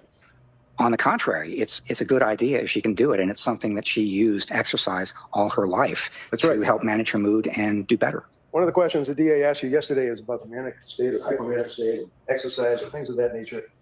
And you answered that she did some exercise. Well, she did more than some exercise right after having Callan, didn't she? She did. What did she do? She got up at 4 a.m. She ran 3 miles. She did half an hour on the Peloton, did an exercise class. So she was doing a fair amount of exercise. How about a road race? Shortly after she had the baby. Yes, it's my understanding that she did that too. Yes. During that period of time while she's exercising and running and road races and all the rest of it, would you agree, sir, that coincided at the same time that they were involved with the cleaning out of the garage and removing property and selling things? Do you agree with that? Yes. Do you agree that at the same time she was doing the beach blanket bingo or whatever it is on television, where she's selling people things like videos and lost money doing it? Would I agree what? Would you agree that she was selling videos online and it turned out that it was a scam and she lost her money? I would agree that she was involved in something like that. I didn't know that she lost we her have money. the exercise, we have the scam, we have the hypo cleaning, all of that. Would you agree that that is just a little bit indicative of what you said to this jury that you were struggling over, trying to find manic hypomania? Agree with that? I would agree that those could be symptoms of a manic episode, which I was having a hard time identifying as she was clearly experiencing something like that. But I did end up with a diagnosis of bipolar 2, and that reflected my thinking that some of those things that Mr. Reddington has just described could be symptoms of a manic disorder, although less serious than a bipolar 1 diagnosis. That makes sense. Lauren, interpret for me. So mania and hypomania are like, hypomania is a little bit, it's not as intense. Like you might get some indications of like an elevation in mood, and you might get some more like energetic symptoms, but you're not in full blown mania, the way someone with bipolar 1 would be. And I think the thing with bipolar 2, which he agrees, I believe he agreed that was her diagnosis.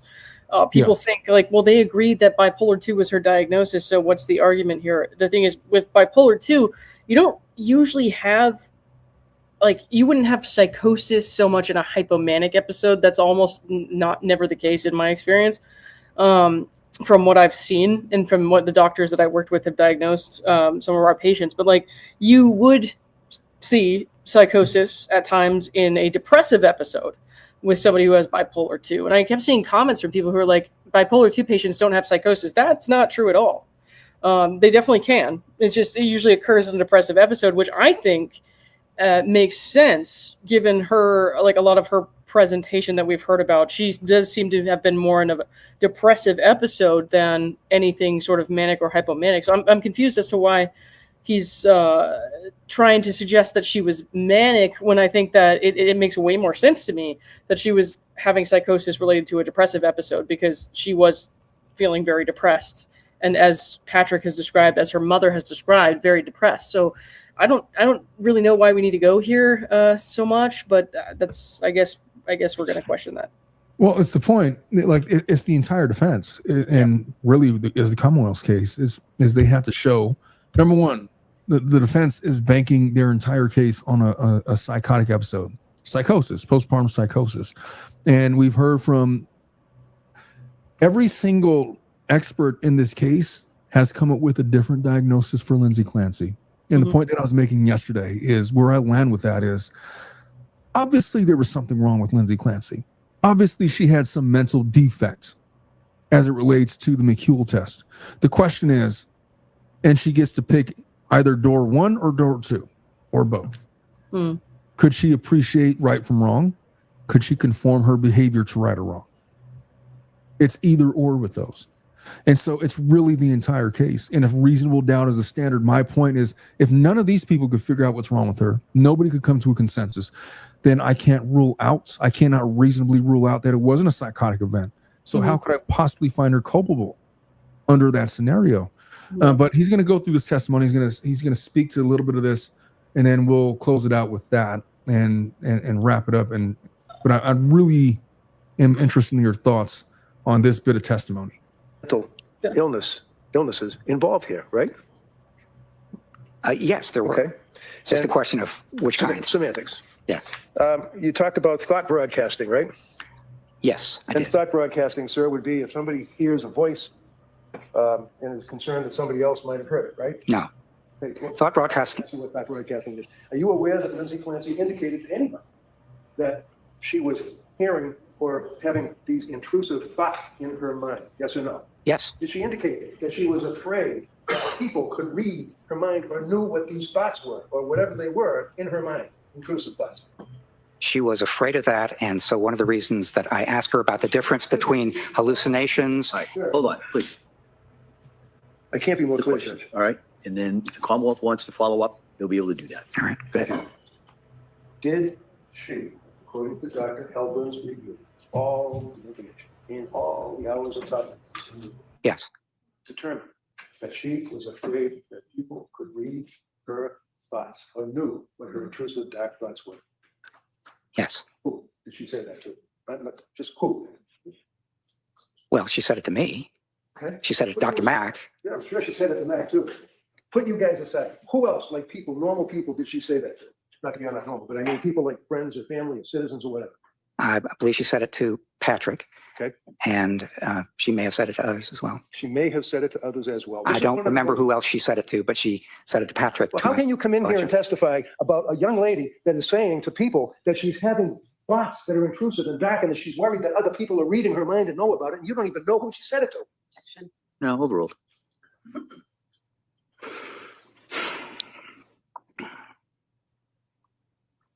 That pause is One of the things so bad. that she said is that her thoughts were kind of intrusive and loud, and I mean, that sort of thing. And one of the things that she said was that she thought that because of that, other people might be hearing them or might know what they were. Like even worried about dropping little Cora off at the school, and she was afraid that the teachers could hear her voices or thoughts. Read that. I did read that, and that's one of the reasons I asked her for the difference. Right. But when I asked you if there were any, so that refreshed your memory that there was another person that she was concerned about. Yes, I believe that's right. Yes. Somehow that pause, right? I mean, everybody noticed that pause. But He looks really flustered. Yeah, I mean, because how do you even answer that? But Yeah. that's the thing. It's like this guy is not all that sure about his diagnosis. I bet Jack Fox would say this guy's not sure about his diagnosis. He wants to do a good job, but he's not. He's just not all that sure about what he's saying right now. The fact he didn't have a ready-made answer the same way that Resnick had a ready-made answer when the Commonwealth tried to hit him with a gotcha. It just didn't land the same way. And so if you're trying to erase reasonable doubt from the minds of the jury, and this is your best expert, and he doesn't appear to be that confident in his diagnosis, and he can't deal with a question like what Reddington posed and the way that he posed it. How could you come in and answer this question? You don't even know what she said and when she said it or who she said it to. And then he pauses for like 15 seconds and he rattles off something that he had said like a couple of hours ago. How could you have any confidence in what he's saying? You like him. He's a likable guy in spite of Reddington's attempt to try to discredit him, but he doesn't appear to be all that confident in what he's saying. At least that's my read on it. What do you think? I mean, there were a couple things here and there, like that long pause and the gulp. I don't know how to answer this question. That does call that into question. Yes, I think. I don't know. So I'm a little confused by some of this stuff because, like, when you listen to her mother talk and some other people, it's like you never hear about this thought broadcasting. If I remember correctly, I don't know if her mother ever mentioned the thought broadcasting, but like, I'm kind of like, where is this coming from now? To where that distracts me a little bit from what we're talking about, and to going back to trying to remember it and all the other testimony and everything I've ever heard. Was the that thought broadcasting? That was a couple of days ago. I want to say back in day 18 or 19, it became a thing. Maybe earlier, but it's definitely come up with multiple people at this point. And so enough to where nobody's objecting to it. Certainly not the Commonwealth, because it's certainly been made part of evidence. Documented, probably. Yeah, I don't remember who specifically said what, but it's definitely been more than a couple of witnesses that have referred to it. But I'll continue with this. We're gonna finish up with him. We're almost at the end, and then we'll wrap it up there. How about her friends? Do you recall her telling her friends that she was worried about the teachers being able to read her thoughts? I do not. You indicated yesterday that one of the concerns or one of the issues or possibilities was at the time of the killings was acute psychosis, right? I thought one of the possible explanations. I don't want to let you run off, sir. No, Counsel, next question. Do you agree, sir, that you testified yesterday that at the time of the killings, one of the possible concerns that you had was whether or not there was an acute psychosis? One of the possible explanations for her motivation and her state. So the answer is yes, right? No, overruled. That's what you said yesterday, right? Not exactly the way you phrased it, and that's what I'm responding to.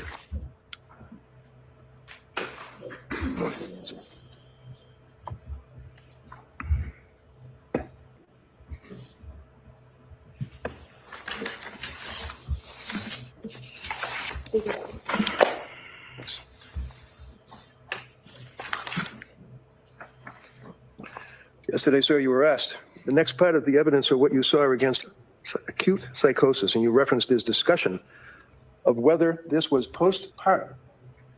So let's stop there for a minute. Again, you know that postpartum is not a diagnosis, right? I do know that, yes. Okay. But the reason that it was not, as you put it, postpartum is because she was about 8 months away from having given birth to Callan, right? Yes.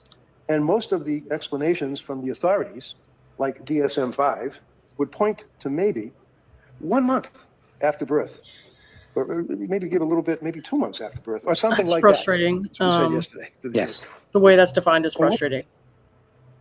In the DSM, you mean? I totally disagree with the way they define that. Yes, I think that the 4 weeks, like, that's nuts. That's nothing. Like, defining it as within 4 weeks or even within 8 weeks, I think is insane. Like that might be the time. That might be a typical time you see it start to manifest. But like to suggest that something is not a postpartum symptom and was not caused by the childbirth because it's more than 4 to 8 weeks out. Like I think that is a mistake. My genuine belief, and without ever having heard that coming into this trial, was that it was a factor like something like 18 to 24 months out. Just that would make more sense to me because that's like the hardest time. It takes way longer than that for a woman's body to recover, for her hormones to go back to normal. Like that doesn't even make sense. Like I don't know who came up with that when they were writing this book, but it was a stupid decision. So outdated then, for sure. Yeah. Mm-hmm. Got it. What's that based on in Dr. Heldman's mind? What's that cut off about? 1 month, maybe 2? It's based on what DSM-5 says, or the Cleveland Clinic actually said 6 to 8 weeks, if you look at their website. So it's based on accepted authority within the field. Is it World Health Organization accepted authority in the field? It's one accepted authority, yes. Okay, and what do they say? I don't know what they say. Like, would you be surprised if I told you they say up to a year that a woman can be experiencing postpartum psychosis or postpartum depression? Up to a year or even longer? There are different kinds of outcomes and time periods that different I'm not organizations asking use. about outcomes Yes or and no time question, periods. I'm mister. asking about the World Health Organization cutoff for a woman Look with at you getting postpartum all depression pissy. or psychosis. Well, because he's annoying me now because it's a stupid Well, standard. I don't know.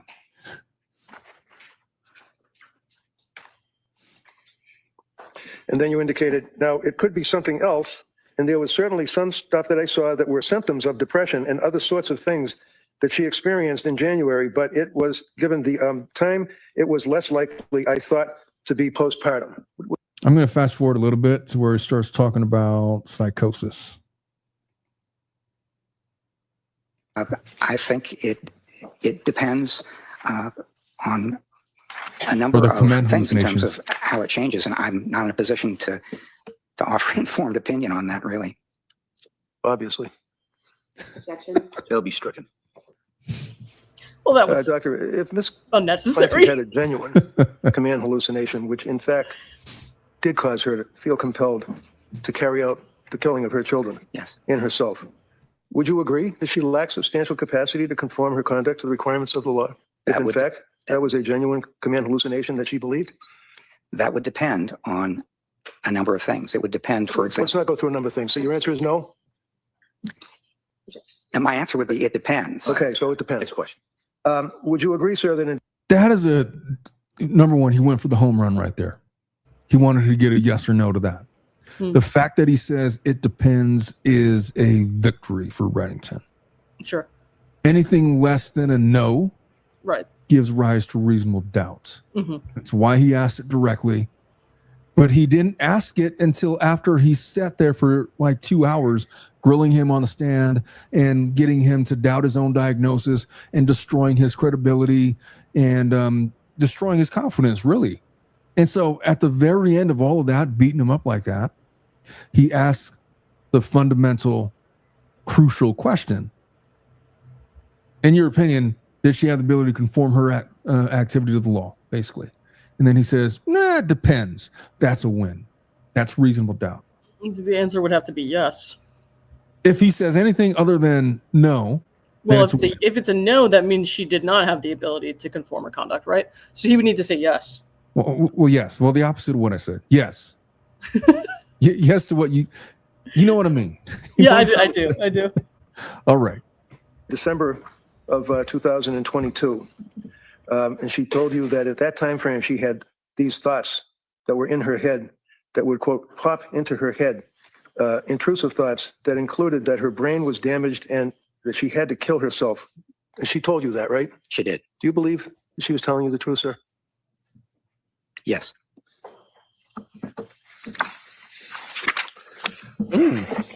Rewind.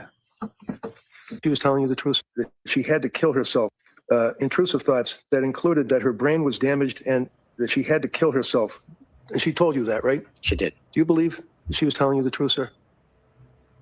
Yes. What do you think of that?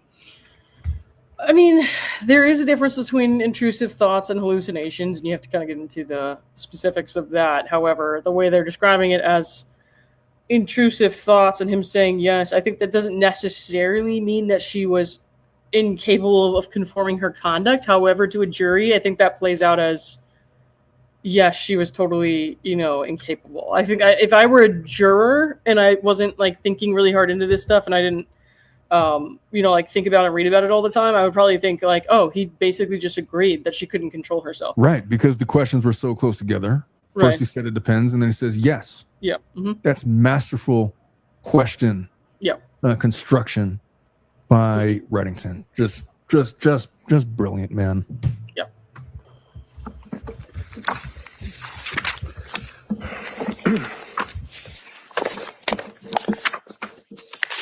I stand corrected in one regard, sir. This morning I started off my questions by asking you about 49 years ago when you published an article on postpartum psychosis, and you agreed. You were in college or something. But in fact, it was not postpartum psychosis. It was about schizophrenia, wasn't it? I'd have to think back 49 years, but I think that's right. Yes. Transcripts of interviews with 32 schizophrenic patients, 15 male, 17 female, all with primary or secondary paranoid symptomology, were edited only to delusion-relevant material. Does that refresh your memory, sir? It does. Okay, so it wasn't postpartum psychosis. You've never written about postpartum psychosis, right? That's right. Okay. So Yep. finally, sir, would you agree? Well, And if you don't, Awkward. just say, no, I don't agree. Postpartum depression. Are there tests that can be administered to? I'm not talking about a guy who's upset about his job. I'm talking about a woman who's just had a baby, who's going through the postpartum period, exhibiting signs of depression and or psychosis, okay? Yes. All right. Would you agree with me? A person can complain that they're less able to laugh or see the funny side of their life. Is that a symptom, sir? If you know? Are you asking me if that's a symptom of postpartum depression specifically or depression more generally? Oh, no, I'm asking you about postpartum depression, sir. That's what I'm talking about right now. All right. Do you agree that a patient would complain that they're less able to laugh and see the funny side of life? That's a symptom of depression. No, you're going Could to be tell me it's a postpartum symptom or of it could depression be- constantly. My question is, do you agree that it's a symptom of postpartum depression? Yes. Okay. Not looking forward to things. And let me just say, Oh, no, I don't want to let you do anything. Can you just tell me if Don't. letting someone stopping looking forward to things is a Jeez, complaint that is common to postpartum depression?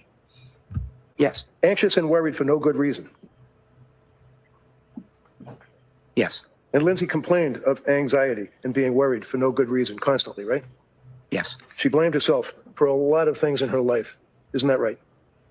She did, yes. And This dude's she was cooked. not looking forward to the Yeah. future. She was not happy with her life in the sense of the way she felt and wanted to go back to the way she was, right? That's right.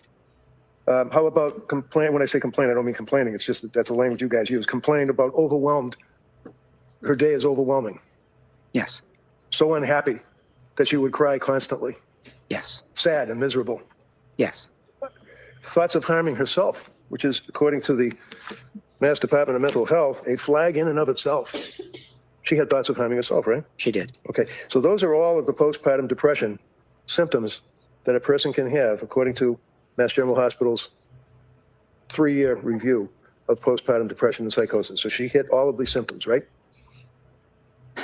Those are symptoms of postpartum depression. They're also symptoms of depression. No. I don't care what Brother. I'm asking you, sir. Are they symptoms? That's not, no. he just said yes to all those, and now he's trying to like equivocate. That's Well, frustrating. because what he's trying to say is technically true. However, he doesn't get to say that. So, like, some of those things that he was talking about could very well be symptoms of like a generalized anxiety disorder. However, they're not asking him about that. So you don't get to say, Yeah. yes, that's a symptom of postpartum, but no. I'm not going to let you do anything. You're going to answer yes or no. And then that's pretty much, he's done for. You No, know? it's up to the Commonwealth to figure out how to redirect him on that. And then Well, if they're they not don't going have to. the intellectual capacity to do that. I don't No, they haven't thought this through. No. So, I'm sorry. Like, I don't mean to be Depression. mean needlessly, but like, I was I gonna feel like say, it's like, needed at this point. This is Look who this is turned to a be all needed pissy, criticism. I feel like if you were cross-examining, you would be bullying this guy worse than Reddington. That's my impression. Yeah. In other words, Reddington now has permission from you to be pissy with this guy. Oh, you can be pissy now. Yeah. And that was my point. That's what You Reddington get, you get to does. be He pissy just, sometimes. Yeah. Just don't be needlessly pissy. You know what I mean? Don't be pissy when he's being agreeable. Yeah, it's funny. It's like charming when he does it somehow. When the Commonwealth does it, it's just unnecessary. Why would you do that to the victim's grandmother? What was that Because about? the Commonwealth comes across as like a snotty, I'm a better Catholic than you shrew. And it's not good. Yeah. And I'm Yeah. not saying, I don't know anything about those ladies and their personal lives. They might be very nice ladies who are just They trying might to do be. what they think is the right thing and they're doing their job. However, they come across in this courtroom as brainless, I know better than you shrews who don't really have the grasp on the subject matter that they're trying to argue. They make a really nice Jello strudel. How about that? Ew. All right, he's almost done here. Yes. And there's a tool that psychologists can use with a woman who's coming to a doctor for help because of the symptoms of postpartum depression. Is that correct?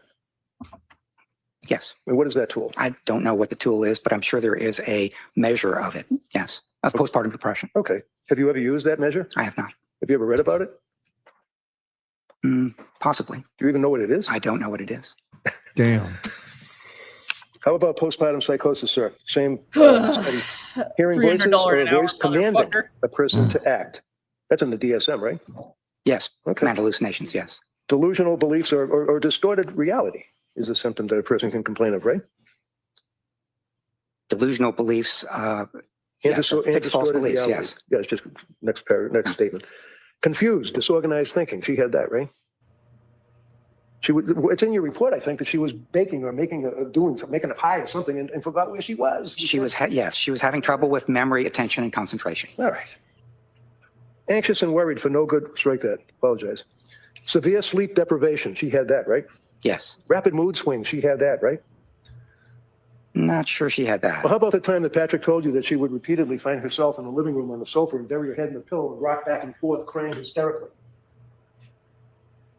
When you said mood swings, that implies that at one moment you're feeling down and sad and depressed, and in another moment you're feeling quite differently. So Right. I And don't she see took that the the kids. mood swings she had. Oh, all right. Go ahead. But yeah, I don't see that she was experiencing mood swings so much as she was experiencing symptoms of sadness and feeling down and lack of motivation, which are symptoms of depression. What is akathisia?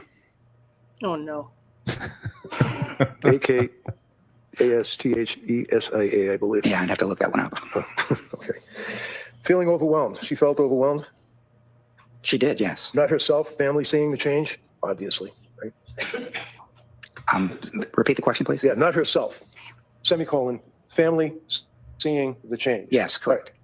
Lord knows. I mean, the mother-in-law, the father-in-law, her mother, her father, her husband, neighbors, people could see the change in her, right? Yes, they could. Okay. Continuing on with postpartum psychosis. Not herself. Thoughts of harming her children. That's a big red flag, isn't it? Yes, Okay. Thoughts of suicide. She complained of that, right? correct. Poor insight. She had poor insight at the end of January, didn't she? I would That's not what say Tuff she had said. poor insight. No, I Dr. think Tuff she said she understood pretty much where she was and the difficulty she was having, and was aware of a number of things about that. So I have, Your Honor. Thank you. That's not consistent with her Pretty medical straight. record. All right, so that was that. Yeah. That was brutal at the end. Look, he did fine for for a good portion of it. Mhm. It was rough in the beginning. He scored some points in the middle, but at the end, he just got absolutely obliterated. And what's the jury going to remember? They're going to remember the first thing they heard about him, and they're going to remember the last thing they heard about him. The first thing What is accusation? they learned that he was unqualified, that he doesn't know shit about postpartum psychosis. That he scored needs all to the look points things he did. up because he And doesn't remember things. At the very end, he doesn't know whatever that word was. He had to look it up. And he agreed with the defense's theory of the case based on the symptoms. Yeah, he was cooked. And you know what? When I say that I can't do what Reddington does, that's what I mean. That was a brilliant, masterful cross-examination. I don't think you understand how masterful it was. It was he aced it, man. Yeah, I mean, it wasn't perfect, but what he needed to get out of that witness, he was a quack. Don't trust this guy. He knows nothing. I think he pretty damn well established that. Mhm. With the first 15 minutes of cross and the last 15 minutes of his cross, he got it in. Whatever points they scored, I think is going to be long forgotten. My impressions of the case, I got to tell you right now, and we'll get to because we're an hour into the FBI testimony. We'll wrap that up tomorrow. I'm assuming they're going to finish tomorrow. We'll see. with evidence anyway. Yeah. Should be. They had originally scheduled closing arguments for Wednesday, but we'll see where we get with that. But I think he said they might. They're not sure if they will ask for a day off before closings. I think that would be wise. So probably Friday. I think if I was trying the case, I'd want a day off to prepare for closing arguments. Mm-hmm. And it seems reasonable. The question is the jury down with that? I'm sure they want to just get to it. But you know, is it up to the jury? No, it's not up to them. Of course it isn't. They're indentured servants to the Commonwealth right now. I know. That's rough. At least they're not sequestered, I guess. Yeah. I'll tell you what, I'm leaning towards acquittal. Not that she's not guilty. Somebody yesterday thought when I said acquittal, it means that she's not guilty. That's not what I mean. I mean, she's not criminally responsible by the McHugh standard that Massachusetts employs. Yeah. That's all I mean. I'm leaning towards that just based on reasonable doubt, based on the fact that none of these experts, there seems to be no consensus other than she had a mental defect as to what was wrong with her, and nobody could rule out psychosis. As hard as there's nothing concrete to point to and say the prosecution nailed this. It's not going to happen. They're not going to find her guilty. Yeah, well, unless they just totally go off their own, like they're just like ignore everything we just heard. We're going to go off of our feelings. Then yeah, maybe. You know?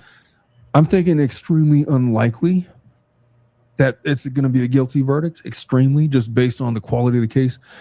Sometimes juries surprise you, you know. But I'm thinking, well, I don't want to say mistrial. I feel like that's a cop out. If I had to pick between guilty and acquittal, I'm thinking she's going to be acquitted of criminal responsibility. Look, if the burden were shifted, I think she would definitely be found guilty. But it's not. So I think they're going to send her to an institution. They're not going to put her in jail. No, that's exactly what's going to happen. And then they're going to have hearings every so often about her mental health.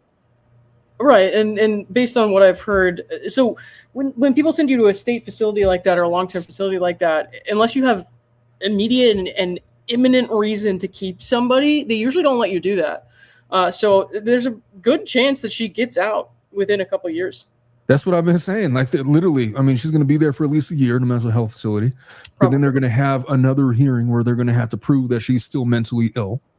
Mm-hmm. If they can't do that, then she's getting out. You're right. It could be everything that we've heard from people and from the notes that they read from the staff on the unit suggests that she is no longer in a state of psychosis, that she's not having thoughts of hurting herself. There's, when it comes down to it, there's no reason in the immediate present that they could keep her on that a court would approve of. I know people think back to well, she killed her kids. Yes, but they're not allowed to use that as an excuse to hold on to her. They have to go with right now, imminent threat to somebody else or themselves. It has to be immediate. It has to be currently present. It can't be she did this or that in the past. Yeah. So you're right. I think it's a good time to end. Yeah. We should do this again tomorrow night because I know you're going to want to. And you shouldn't be by yourself when you're doing a case like this. No, it's boring by myself. Because then I have to listen to that man say, yes, but a million times. Well, that, and then, I have to listen to my own voice the entire time, and I could be a bit tiresome if you have to do that. So. I agree. You're exhausting. I have my moments. Yeah. Concentrate on the finger or you will miss all that heavenly glory. Words to live by. My daughter walks around saying that all the time now. That one and this one. All that jelly and no toast. And then this one. Don't think. Feel. She plays my soundboard all the time. And then she's in love with this one. And then, of course. And then. My voice doesn't even go that high. That well, that's the big one.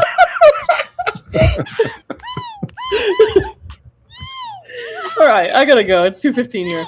It's time to go to bed. Yeah, it is. All right. Thanks, guys. Folks. Love you all. Have a wonderful night. We'll see you guys tomorrow. Sounds good. See you later. Bye-bye.